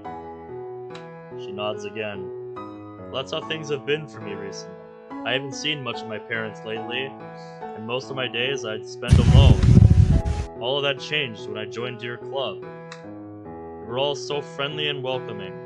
Not once did you ever turn me away just because I wasn't a poet. I mean, between you and me, I know my poems weren't the greatest. You have a lot of you have a lot of potential, Ben. I did like your poems. Well, I'm glad you think so. Anyway, that's besides the point.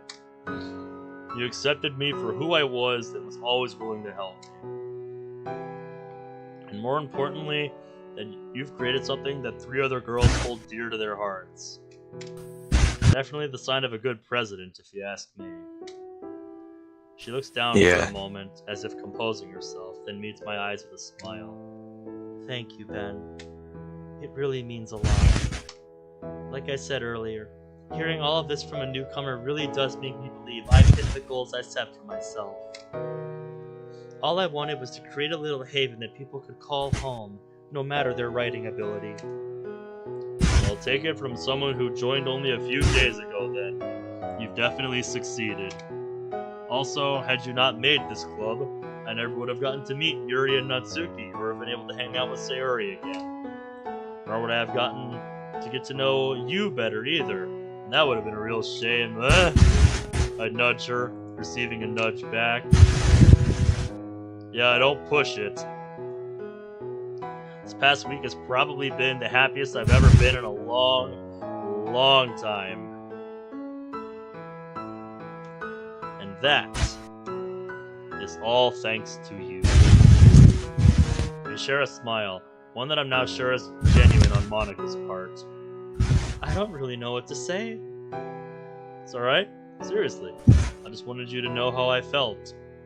Anyway, Natsuki was a bit out of order with her words, but honestly I don't think she meant it. I think tensions were just running really high, and you know better than I do how fiery she can be. Yeah, I know she was just really upset, but hearing those words, it hit pretty deep, you know? Yeah, it does make you think. It's not like she doesn't make any good points. I tried telling myself not to take her words to heart because I knew she was just upset. But it was that line about Sayori being a better president. I don't know why it got under my skin so much. It's just spite. It reminds me of that one line. Yeah? It reminds me of that one line from Across the Spider-Verse where Miguel was whispering very intensely into Miles' ear like, "You don't belong here, you were never supposed to exist." Uh-huh. Uh-huh. And we know that Monika's confidence is just a bold-faced facade, so... Yeah. Hearing something like that really, really shatters that.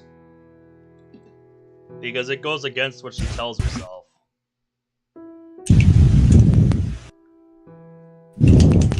People say awful things that they don't mean when they're upset.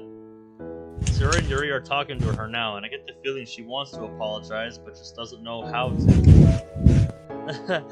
Well, that's definitely something Natsuki needs work on. By the way, thank you for making the effort to find me. It really means a lot. I'm suddenly struck with the situation I'm in.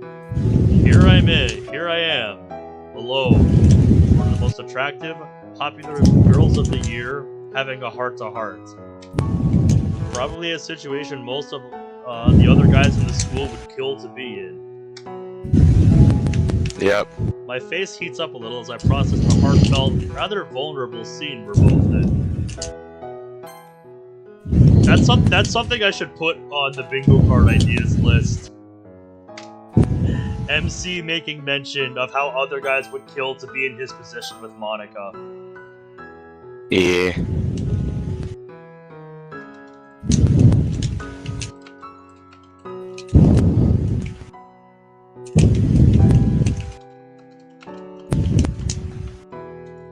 True that.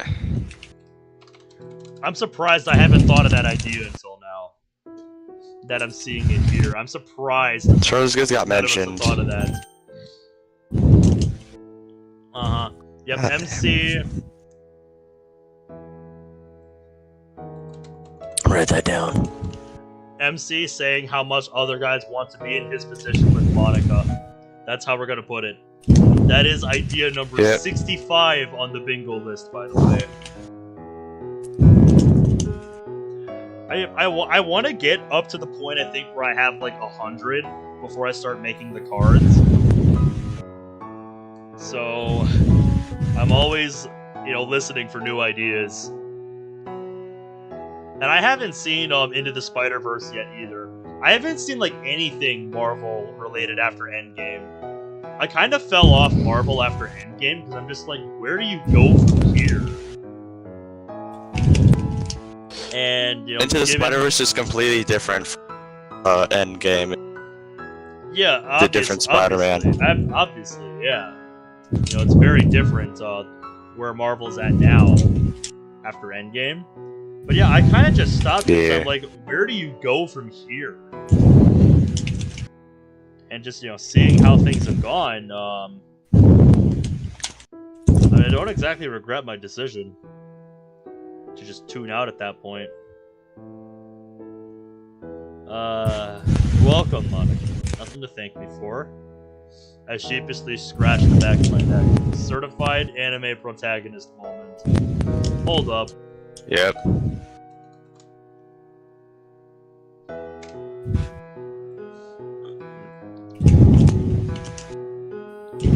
I'm gonna write that one down too.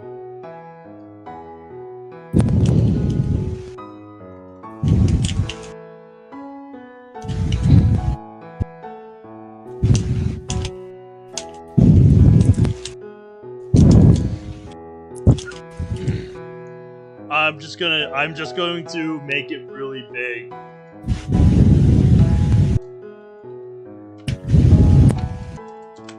Certified anime pro tag moment.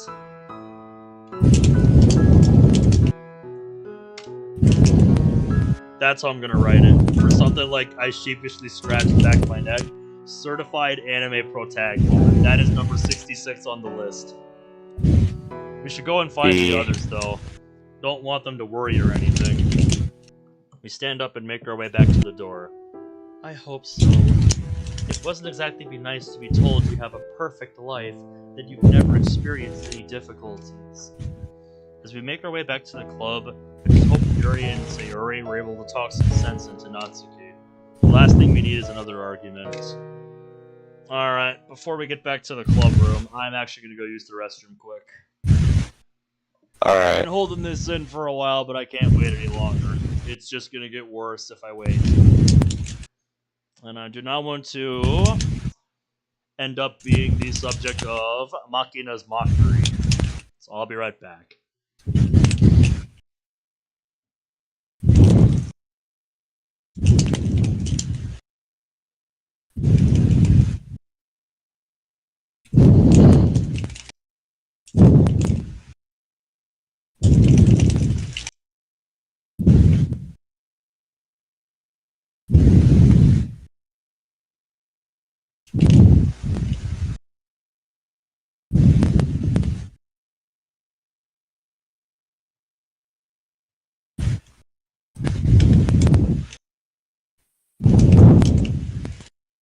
Hello, chat. Sorry for the breathing.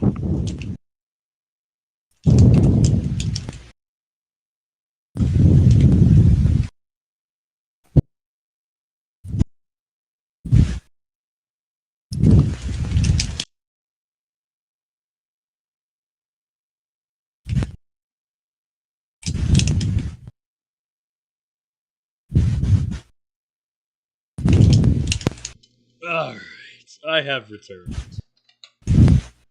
Welcome back. Glad to be back. There we go. Desk is set back up. Things always falling over. Maybe I should find a different spot for her than just on top of my PC tower.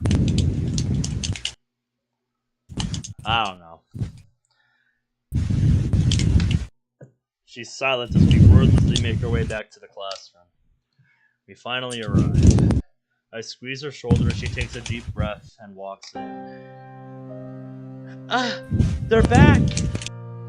Yuri and Sayori hurry over to us, looking worriedly at Monica. Meanwhile, Natsuki remains standing off to the side by herself, arms folded. Hey guys, I'm alright, really. Taking some time outside helped clear my head, and I'm feeling a lot better now. Well, that's good.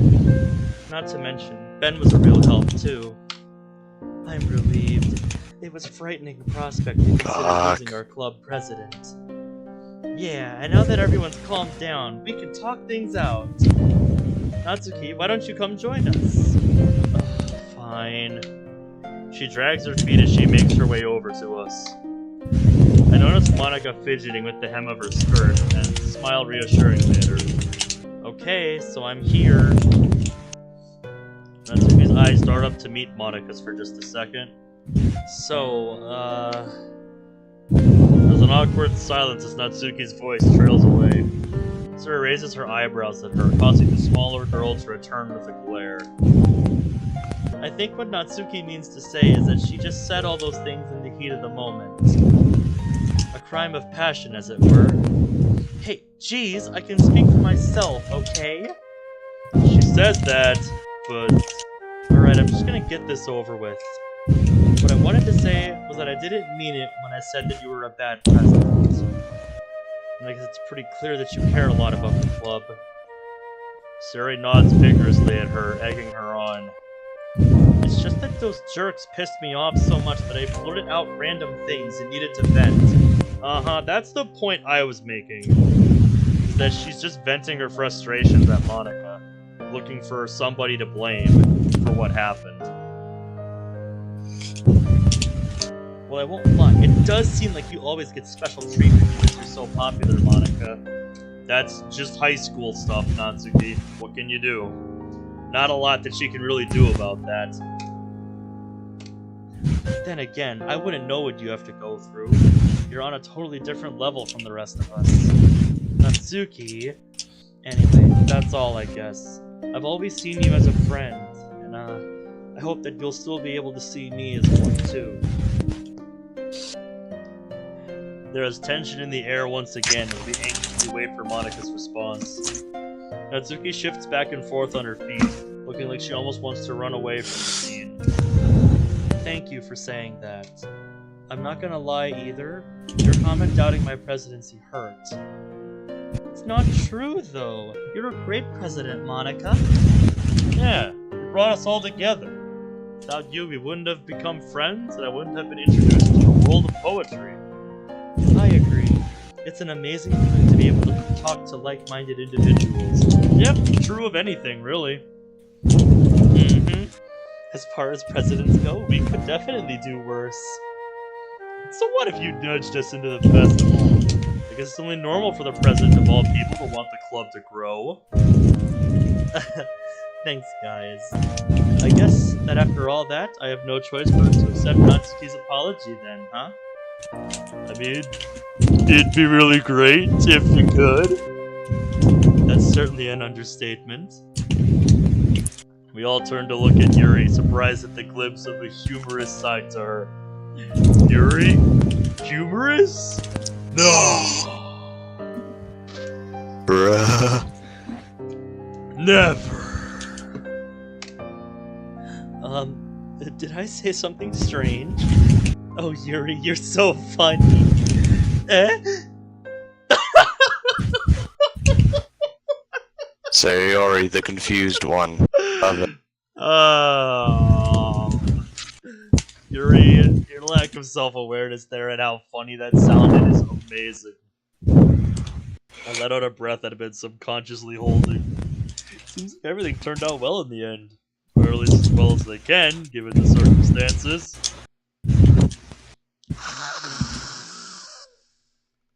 Inhale the Breathing in the copium. copium. Okay, everyone. And with that catchphrase, everything seems alright in the world once again. Now we just have to get the room cleaned up.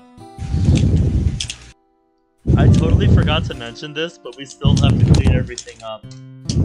I'm sure with all of us working together, though, it won't take that long to do so. I'm assuming everyone's just gonna skip the festival and go home after this. I'm pretty tired after all the stuff that just happened. As am I. Same here. I wish I could leave too, but I have a shift at my class's cafe after this. Fuck. It's alright though. Everyone get moving then, so you can all go home. Everyone starts cleaning up the room, myself included. Yuri and Natsuki start packing up this oil setup and cupcake trays respectively. Meanwhile, Sayori and Monika and I pick up everything left on the ground in the desks.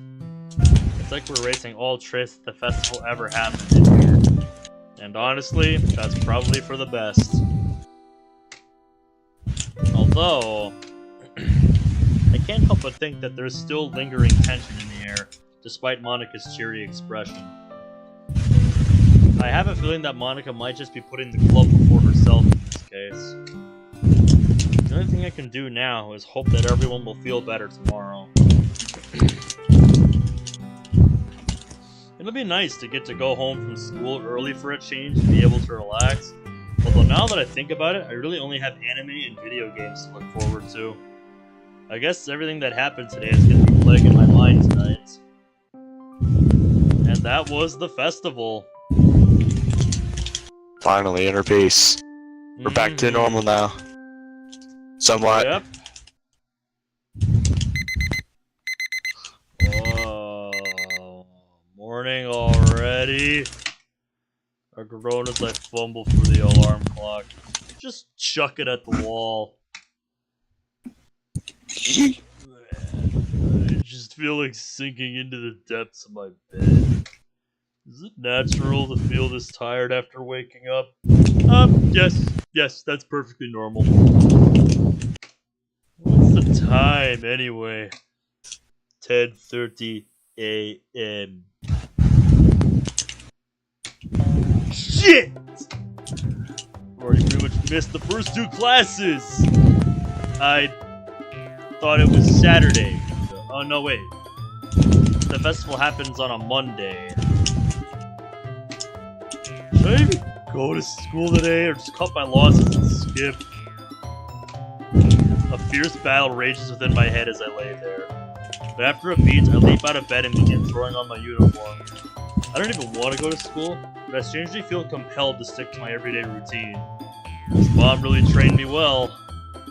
No time to eat breakfast today. But I'm usually too lazy to cook anything anyway. 10:39 a.m. now. I'm making good time. Hang on. It's Saturday. As that realization hits me, all the nervous tension drains out of my body, leaving me slouched over and exhausted. He's stupid. Yes, you're stupid. You're stupid. You know, that's another list I should start making. Just clips I want to put on a sound. I want to bring that idea back too. So I haven't forgotten about it. I just kind of got put on the back burner, like a lot of things that I want to do, but just can never seem to find the time to do.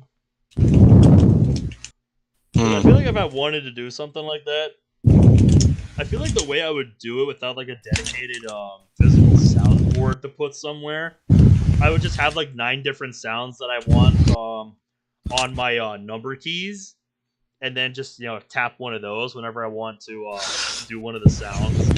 That's what I think I would do, and maybe have 0 as 1 too, so I can have 10. I just gotta find the right ones.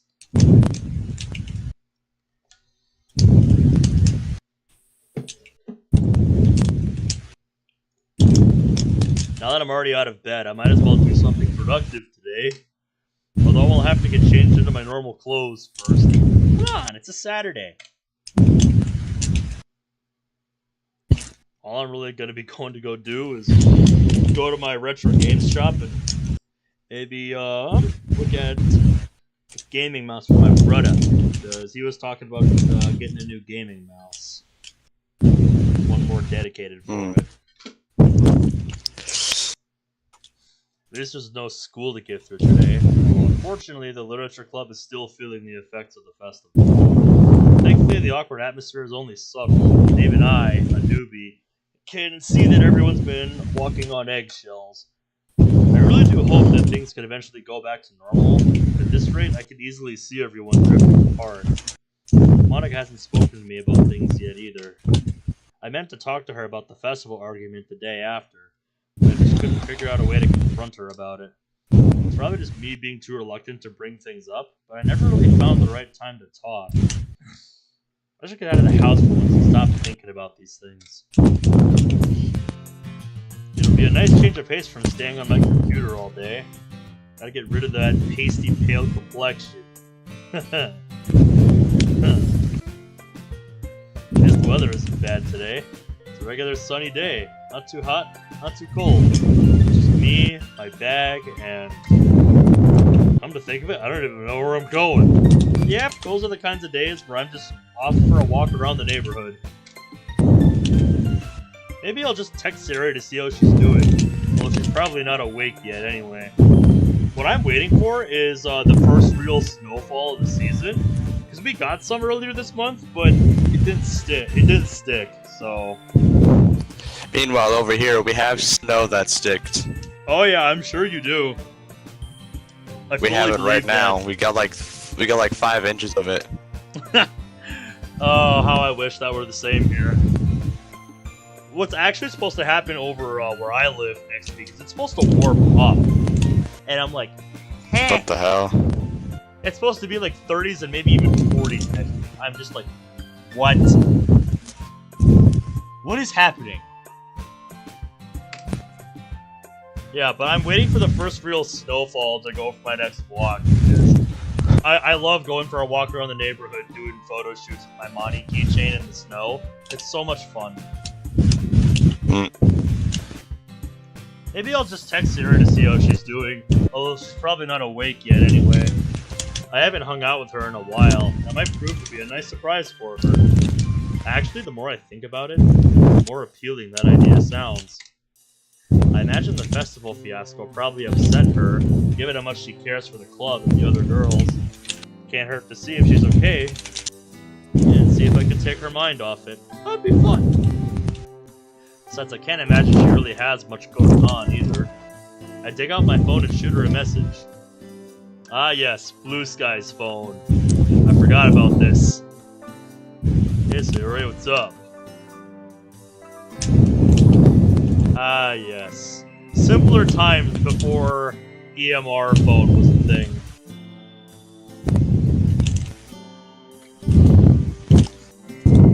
No reply. I checked the time. Knowing Sayori, she's probably still sleeping. I suppose anything before noon is considered early for her. Then again, I'm not much better. The only reason I'm up so early on a Saturday is because I thought it was a school day. My parents would definitely be surprised if they learned I was up before midday on a Saturday. Dad used to joke around and call me nocturnal like I was a vampire. I just am a nocturnal human being. Thinking about it, given my sleep cycles, he wasn't wrong. I've always been more of a night person. That's why I work the shift that I do. Even though it would be better to just not have to, get done with work at 10 p.m. Because then I could have the afternoons and shit to stream instead of the evening. The middle of the night like this. But that's just not how I roll. Shame I don't have the ability to turn into a bat, though. Yeah, that would be neat. With super speed. What superpower would you want to have if you could have just one? If I could have just one? Yeah.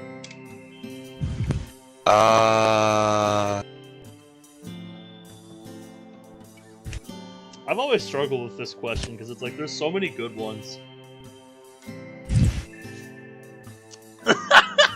Understood says if I cocaine. could have one power. Cocaine.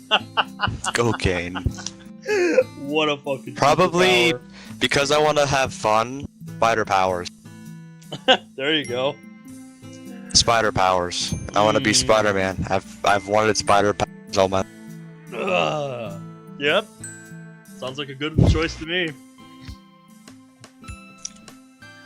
I've always changed my mind on this over the years.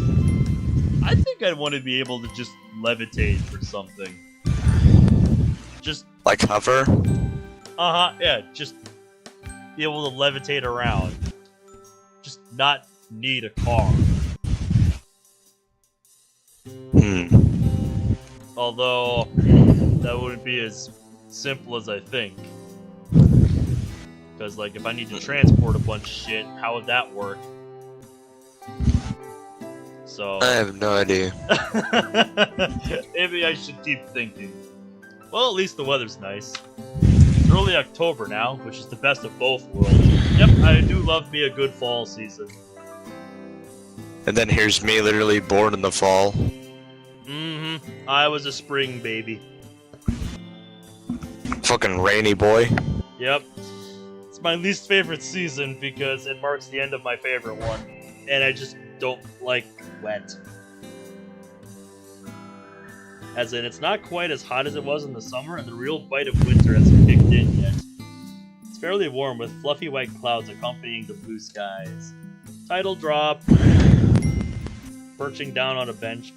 I aimlessly flick through my phone while I await Sayori's reply. I gotta search that. How do I not have title drop in here?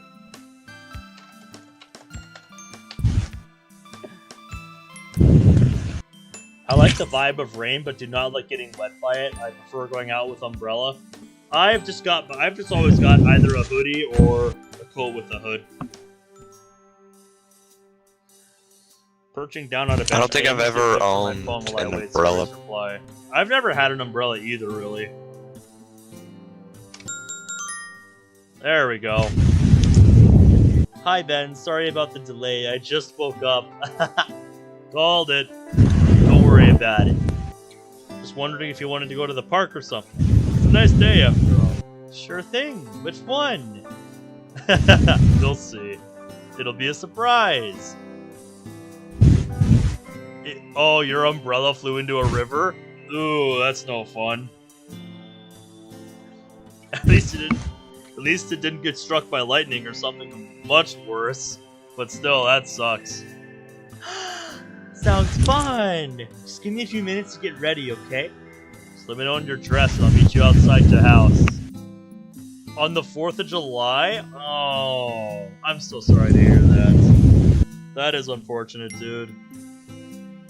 Okay. Smiley face. As I slip my phone back into my pocket, I start to aimlessly plan what we'll get up to. There's a park nearby. When we were kids, it was almost like a second home to us. So much time spent exploring. We used to get a lot of ice cream at the playground after working the puppy dog eyes on our parents. In fact, I think it was at that very park that I first met Sayori. Something about ice cream? Not even surprised we met and initially bonded over food. Good time. Oh, there she is. Okay, I'm good. Coming out now. With Sayori in tow, we make our way over. Already, I'm reminded of the time we spent together last Sunday. I'm hoping today is just as enjoyable. Although last time, she got to learn a little more about me. I didn't really get to learn much about her. Well, in the time we've been apart, I've got no idea about how she's finding school, what her interests are, what her plans for the future are, all that usual stuff. So I know you said it's meant to be a surprise. Can I get a teeny tiny hint? Should I? Please! Girl, it's super early. I checked my watch. It's 11:30. Sorry, it's almost noon. Yeah, super early. Jesus Christ. I mean, she's not wrong. I suppose she's got a point. Depends on who you ask, I guess. Okay. Because, yeah, the people that, wake up at like 6 and 7 a.m. to go to work every day, they're just like, bitch, please. I lean in conspiratorially. Hey, dude, Underskins, if it makes you feel any better. One time, when we had some really sticky snow a couple winters ago, I was trying to get snow out of my snow brush. Because just, picking at it wasn't getting all of it out. So I started hitting it against the side of, like where you step, like that little step you have to get into your car. You know what I'm talking about? I started hitting it against that, and you know what happened? The, like, handle for it. Where, they have, like, the beam on it. The beam. It just broke in half. After a few whacks. And then I was just looking at it, like... Fuck!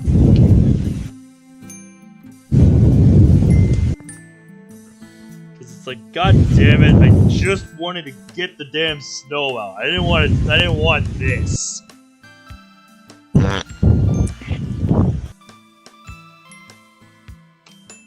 This is super top secret stuff. Understood, Agent. If I give you the code name Childhood, where would you think? She scrunches up her face, fiddling with a strand of hair in her hands. I know! Is she gonna get it on the first try? I'll be mighty impressed. You're not taking me back to the elementary school, are you? Well, that hope got shot down. No, it's worth a try. I'll give you another hint. Do you remember where we first met? It wasn't elementary school, was it? If you say that one more time. Kidding. You're kind of fun to wind up sometimes, you know. Makes a change from you always being a meanie to me. You love it, really. It's the only way I can get you back from all those tricks you used to play on me, you know? Tricks? I don't know what you're talking about. The innocent, childlike grin returns. Already, I'm glad I decided to text her instead of going back to sleep. I'm one of those people who never really can go back to sleep once they've woken up. You know what I mean? Yeah. Like, if I am dead tired, I will fade in and out of sleep. You know, like, I'll wake up for a bit, be like, you know, do something for a bit, and then I'll be back out again for like another hour. Rinse and repeat a few times until I have to get out of bed. But, once I've, like, you know, started to get up and do stuff, like, that's a point of no return. Once I do that, like, I can never really go back to sleep until, the next night.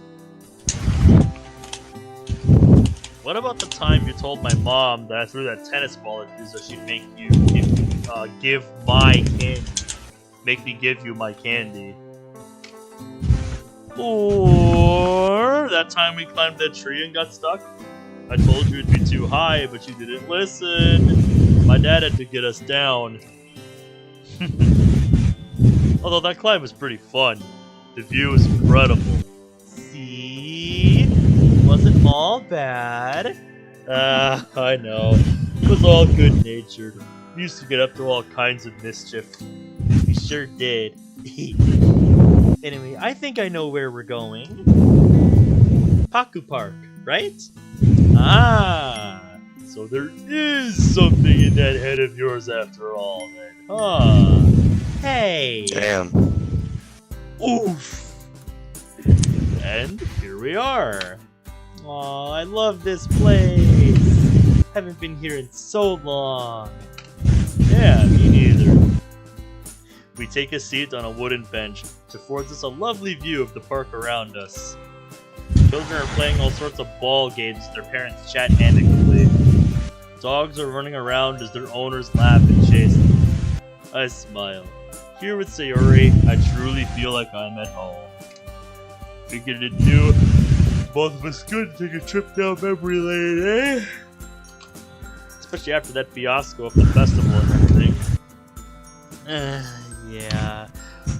In the change of her tone and expression, the festival still looks like it's bothering her. Can't really blame her. Of course it'd be bothered. All of the club members are feeling it. Yep. That's just gonna be something on everybody's mind the next couple of club meetings. Yep. It's just something you gotta move past. I was hoping by now things would go back to how they used to. Yeah, that. I mean, yeah, the festival was a bit of a failure, but the club is still a nice little place for the five of us, right? Sayori looks ahead, idly poking at a twig with her feet. Yeah, it is. I just really wish people weren't so mean. We all practiced super hard, too. All of that. For nothing. Hey, come on, Sayori. It's not like you to be so depressing. You shouldn't dwell too much on that anyway. Done is done, right? Besides, I want today to be a good day. She blinks as a slightly shameful look crosses her features. Yeah, you're right. Sorry, Ben. Nah, don't apologize. After all, it was me who brought it up, so I can't really talk. Anyway, I brought you here because I know this place means a lot to you. I was worried you might be upset, so I was hoping this could cheer you up. Aw, Ben, you didn't have to do that. Well, that, but most importantly, I just needed an excuse to get out of the house. She pokes me in the ribs as I laugh. Besides, spending time with you on Sunday made me realize that we have a lot to catch up on. She giggles. I guess both of us don't really know where to start. Almost like we just met and I don't know what to say, and don't know what to say to each other. In a strange way, I guess that is the case to some extent. I guess I'll start. You know, I've always been curious as to why you joined the literature club. I didn't really think poetry was your thing. She leans forward, resting chin on her knees. Well, Monica and I are actually in the same class. She's the one who told me about it. In a way, I guess I was kind of like you. Like me? Yeah, as in didn't really think much of poetry. It's not that I didn't like it, I just didn't think too much about it. But as I joined and Monica told me more and more about literature, about how poetry can be a really nice way to express yourself, I loved it. Anyone can write poetry, and that's what I really like. It doesn't matter who you are, what your interests are, or how good you are. There's something for everyone. Interesting. Yuri, Monica, and A little Sayori bit all of everything, appreciate all of the poetry time. for different reasons. A little bit of everything, all the time. Nailed it. Absolutely nailed it, dude. Sorry for the breathing shit. It's all good. I get the sense that Yuri likes poetry as it gives her an opportunity to express deep, complex stuff. Monica seems to be on a similar wavelength to Yuri, but I think she prefers more abstract stuff. Then again, I guess Yuri also uses a lot of abstract themes in her poems? Who knows? I'm still an amateur. Sayori notices my chuckle. What's up? Oh, nothing. I was just thinking about how everyone in the club seems to appreciate different things in their poetry. What else? What else? Sayori has a faraway look in her eyes as she asks the next question. I remember. We used to think alike in so many ways. Like, when we used to look at clouds, we'd see a lot of similar things in the sky. So I wonder, do we still do that?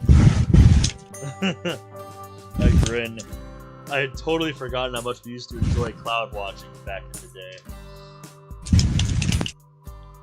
Maybe it's just me, but I think that comma is unnecessary right there. Every time I remember something from our childhoods, it brings a smile to my face. Cloud watching perfectly captured that innocent, carefree essence of nostalgia. I'd totally forgotten about that. We really let our imaginations run wild, didn't we? The best thing is, it worked. Yeah, clouds are so cool like that. What about that one? She takes my outstretched finger in her hands and points at a specific spot. Aha! Yeah, I see that one now. That one looks like a fish. I guess I can see it. Aw, it's so small. Look at that one. Kinda looks like a little frog. This one? I guess I can see it. Either that or she means that one. This is what I love about clouds. They're so... what's the word? Cloudy? Ow. You really like poking me in the ribs, don't you? I was trying to think of the right word. I think I heard Yuri say it once. Versatile? I think that means that something is... Blah, I forgot. Well, it sounds like it fits. Yeah, I'd say that's about right. Pretty cool how different people see different things when looking at the exact same one. I wonder what the other girls would see. Fluffy kittens for Natsuki and something spooky for Yuri. You really know them well, huh? What do you think Monica would see?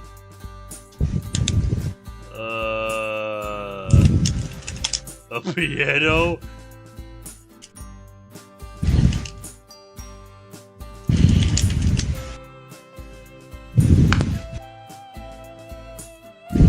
God damn it, boy. You've got work to do. What's up?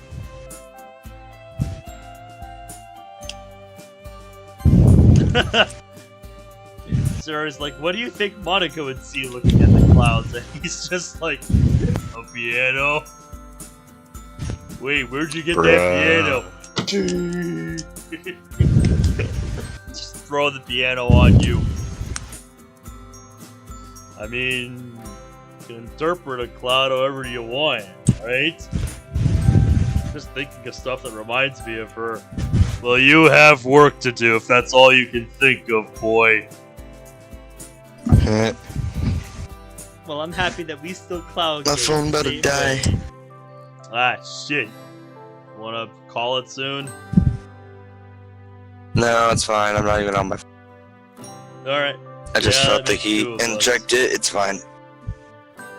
I was kind of worried that maybe we, I don't know, drifted too far apart. So much so that we'd be totally different people. But that doesn't look to be the case. Yeah. By the way, Ben, I've been meaning to ask you, how are you doing in school? Jeez, Sarah, that's a kind of boring question, don't you think? Don't try and worm your way out of this one, mister. I still worry about you, you know. I just want to know if you're doing fine, that's all. There's nothing to worry about. Doing just fine. Sound a bit like Mom. I can't tell if that's a compliment or an insult. The mystery we'll take to our graves, eh? Subsequent pout makes me chuckle. If I got you a popsicle, that'd make you less pouty. You think you can change my mood with food, huh? Depends on the flavor. So you're saying there's a chance? Mental note to self: if Sayori's ever actually annoyed with me, just get her something sweet. Who knows when that information will come in handy later. The more I think about it, perhaps I was wrong to worry we'd changed too much. After all, I'm still pretty much the same person. 6 or so years isn't that much time, I guess. It depends on who you are. Depends on how you look at it. One thing that hasn't changed is how much she loves to explore, and how her imagination accommodates that. Forests weren't just forests. They were part of a magical land inhabited by an array of mythical creatures. Beaches weren't just sand and sea, they were a tropical paradise, home to countless happy childhood memories. Searching for crabs, aimlessly splashing in the sea, checking out hidden coves. Sayori could even transform our homes into something they weren't. We used to jump from sofa to sofa, chair to chair, pretending that the floor was lava. Yup. That game never got old. And I'm pretty sure every kid on the planet has played it too. Yup. You know something, Sayori? She's slightly ahead of me, ducking under a tree branch. We're now in the forest part of the park. I've had a sudden realization as to why your poems are so good. They're not that good. No, seriously. Your imagination has always been very strong. All those games we used to play as kids, you were always part of your own little world. And it shows in your poems. I'm glad you picked up on it. Writing poems is half the fun. The other half is showing them to people. Especially when they like what you've written. What's your thought process while you write your poems? Like, how do you write them? I just go with my heart. I guess it's kind of tricky to explain. I think it just depends on my mood. Like when I wrote Dear Sunshine, I was in a pretty good mood. More like you were just hungry, given you wrote it while you were eating breakfast. I was in a good mood because I was eating breakfast. Anyway, so with bottles. Well, I guess I was thinking about how much I want people to be happy. So that's the answer to your question. It just depends on my mood and what I happen to be thinking about. I wonder how the others do it. Yeah, me too, actually. Kinda interesting to see how you all approach poetry. Although I think I wouldn't be able to understand how someone like Yuri does it. Her poetry still goes over my head. Good to know I'm not the only one. Although, what about your fairy tale poem? What was your thought process behind that one? Oh, that one. There's an immediate shift in the atmosphere. There wasn't really one. I just felt like writing it, I guess. But you said you write poems based on what you're thinking of, or feeling at the time, right? What about you, Ben? How do you write yours? I should have known she would still be a little cagey about that one. Thinking back to her behavior on that Friday, I guess it's to be expected. what is it about that poem? If my memory serves right, are they talking in the... What? Are they talking in the park, like in the forest? Yep, they are. Just what is it about that poem and her behavior that bothers me so much? Is it because it shows a side that Sayori that's totally new to me? One that I'm not used to? Or because I know there's still something she isn't telling me? Ben! Huh? Dude! Sorry, I was just spacing out a little. Well, I guess I'm similar to you, I suppose? I just pick a bunch of words that best describe what I'm thinking about and then write a poem based on those. To be honest, I'm not really experienced enough to give you a proper answer. I kinda make it up on the spot. But it's worked so far, so hey, I'm not complaining. Sayori looks around. Sayori pauses, looking around at the copse copsy surrounding us, however you say it. She walks up to a large tree and plants herself down in front of it. I follow suit, resting my back against the sturdy trunk, admiring the soft rays as they penetrate the branches. What you said reminds me of something Monica once told me.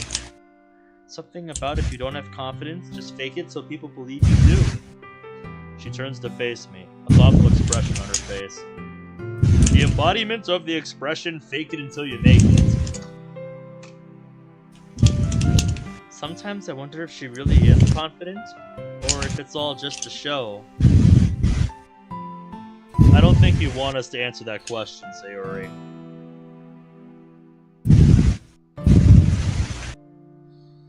I get the feeling that sometimes you can never tell with people. I blink. That was remarkably insightful, Sayori. A more reflective mood seems to have fallen upon her. No idea, to be honest. She seems pretty genuine to me. I mean, she was like this when I first met her as well, so that'd be an awfully long time to wear that mask. I wouldn't have expected that sort of question from you, though. What makes you ask? She smiles mischievously. Sometimes it's nice to surprise people. What do you mean? Well, let me ask you, then. If you had to describe me in a few words, which words would you choose? Bubbly, and lighthearted, and adventurous. I've always seen you as quite kind, you know? Given how you're always concerned with how happy other people are, I guess your most definitive trait is your happiness. Like, you always seem so cheerful, at ease with the world. I kinda wish I could be like that sometimes. Although from what I've sort of picked up on, just like everyone else, you still feel down from time to time, right? She looks on ahead, a faraway look on her face. It's not exactly sad, but there's a certain air of... what exactly? Wonder? Nostalgia? See, that's what I mean. Everyone picks up on those things you mentioned, but they find me asking this question a bit... unlike me, if you get what I'm saying? I guess it's because of how I act in the club. Aside from with my poetry, I never really talk about deeper things, or things that aren't just aimlessly happy. I guess I just don't want to bother people with that sort of stuff. Bother them? Why would it bother them, Sayori? Well, maybe that isn't the right word. Sorry. I've never really been that good at expressing myself in person. It's much easier to do it in a poem. Hey, it's okay. I've never really been good at it either. A lot of the time I like to think about the past, how things used to be. I told Natsuki about this. I think after this scene we should call it. Sounds good. She giggles softly. And Natsuki thinks I live in the past. But I don't think there's anything wrong with that. Do you? I think it depends, really. Yeah, because it's okay to reminisce about the past, but you don't want to stay there forever, you know? No, you don't. It's not fun. No. Nah, if you're happy, what's the issue? It's only natural that you want to think about the good times that brought a smile to your face, right? When we first started talking again, I used to look back on all our shared memories from all those years ago. From when we first met and bonded over ice cream, to me winning Mr. Cow for you, to helping you with homework. I remember our parents used to say we were pretty much inseparable. Everyone has their happy thoughts which keep them going, right? Stored away in bottles, Of course! Sorry, I didn't mean to bore you or anything. Bore me?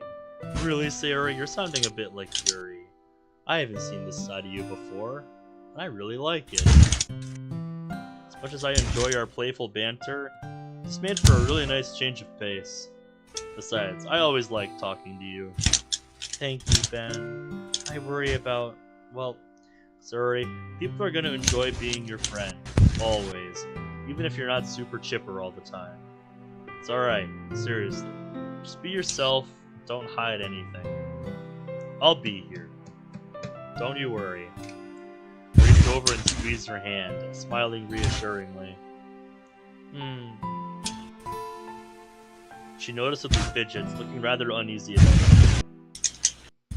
What's wrong? Actually, there is something I could tell you. I don't know if it's a good idea, though. My heart starts to race a million questions. My heart starts to race as a million questions start whizzing around in my head. Is this about Fairy Tale? Her behavior on Friday? Some other secret that's coming right out of the blue? Or perhaps something else entirely? Sayori? The truth is, if disappointment ever had a sound, it would sound like a ringing phone. With a groan, I plunged into my pocket, glaring at the offending object, as if it knows it's responsible for ruining such a moment. It's my mum. This might be out of context for me to say this, Ben. What? This might be out of context for me to say this, but the man got cock-blocked by his mother. The last time we spoke was before I joined the literature club. I'm really sorry, Sayori. I'm gonna have to take this. A strange smile is on her face. She shakes her head. No, it's fine. Don't worry about it. Hey! Hi, Mom. Haven't spoken to you in a while. Hope you've been good. Ben? Sorry it's been so long. Work's been so hectic over the past few weeks. And there I was thinking you'd forgotten about me. Oh, don't be silly. I always worry about you. I know, Mom. It's just a joke. Oh, you and your sarcasm. You must get that from your father. How have you been, anyway? You eating well? Exercising daily? You need an S there, not a Z. Drinking lots of... Whoa. Slow down. I'm doing just fine. I actually joined a club. Oh, wow, that's wonderful. What kind of club is it? Literature, funnily enough. Poems and stuff. Sayori told me about it, as she is the vice president. I hope you stick with it. Yeah, I don't think the girls would forgive me if I left. Girls, you said? Uh-oh. Anyway, now's not really a great time, as I'm just chilling with Sayori. You know, at that park you used to always take us to? Oh, you're with Sayori? How's she doing? We're having a catch-up session, actually. She hasn't changed too much. Anyway, can I call you back later? Kinda cutting her off right now. Of course. I have the evening off, so we can talk then, okay? You bet. Before I go, you are remembering to eat, right? Yes, Mom, of course I'm remembering to eat. What am I, going to go on a fast or something? Or do you think I'm 5? I can see Sayori giggling out of the corner of my eye. If I were you, I'd be more concerned about Sayori. Lazy girl can't even get out of bed. I grinned as I see her laugh turn into a childish frown. Oh, stop teasing her, Ben. You're so mean to her sometimes. Jeez, you sound just like her. Anyway, I'm gonna go. Talk to you later, okay? I love you. Love you too. Bye. I tucked my phone away and turned back to Sayori. Sorry about that. I had no idea she'd call. It's okay. You haven't spoken to her in a while.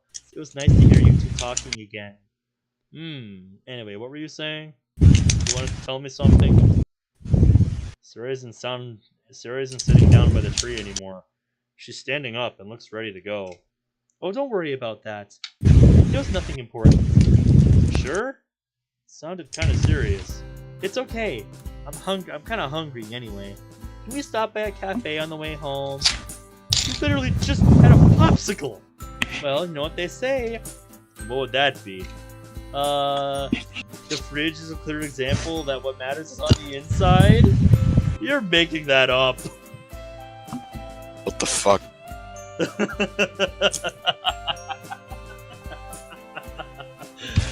Hello? What the fuck? I'm just imagining him narrowing his eyes and being like, nobody says that. Yeah, just hunching over, glaring narrowly at her. Just, nobody says that. What does that even have to do with anything? It's about food. You know what? Let's just go get whatever you want. We'll be here for a while if I try to understand what goes on in Sayori's head. Alright. I suppose that is where we will pick things up next time. We got through a lot today. Made excellent progress in getting through the rest of Act 1. Peace.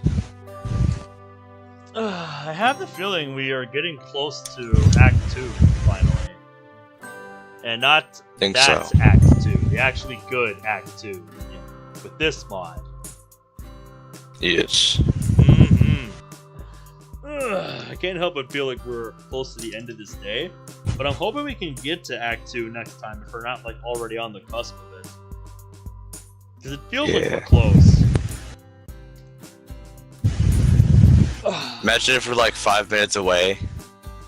Do you want to find out? Sure. One tasty lunchtime meal later, Sayori's appetite is finally sated. It's getting to the late afternoon at this point. Hey Sayori, not that I didn't enjoy today, but I think I'm gonna have to call it there.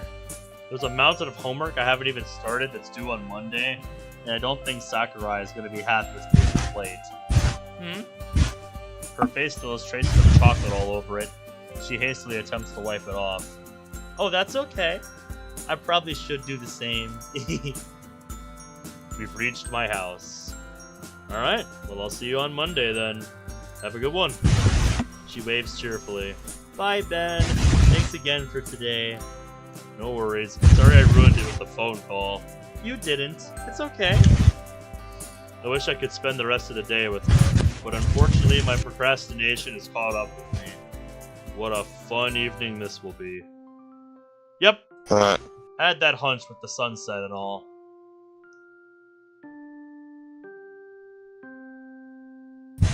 Amazing. And there it is! Told you. Imagine. Yep. So, I fucking called it. that is where we will pick things up next time. I called that shit. Like I said, just looking at the sunset, I'm like, we've got to be close to the end of the in-game day here. So yeah. Forget what I said 2 minutes ago. You fucking did it!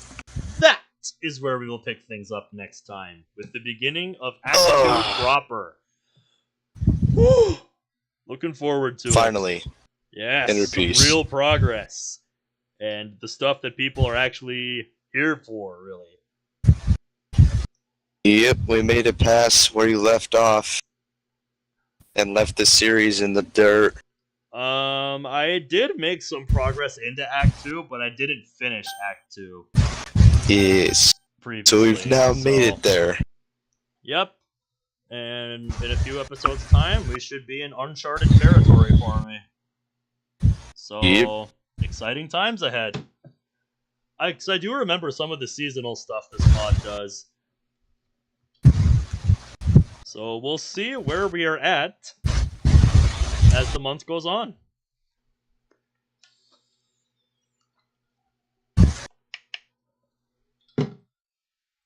So yeah, looking forward to next time. Like, I remember the Halloween stuff and the Christmas stuff. I'm curious if we'll get through all that before the end of the month.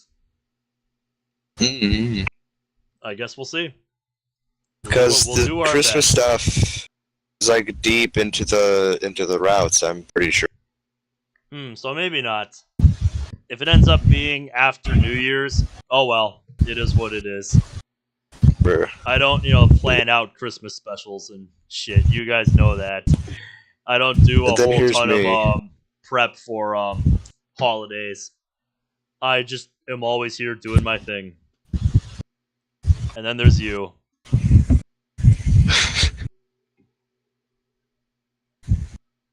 Anywho, that's it for tonight. So thank you all for watching, and we will see you next time. So until Check then, out Zachary Bing's subscribe. Get me to 500 subscribers yep, I think you're at 477. So pretty certain. slowly but surely getting there, climbing the ranks. So yeah, we'll see you guys next time. Until then, take care. Bye bye.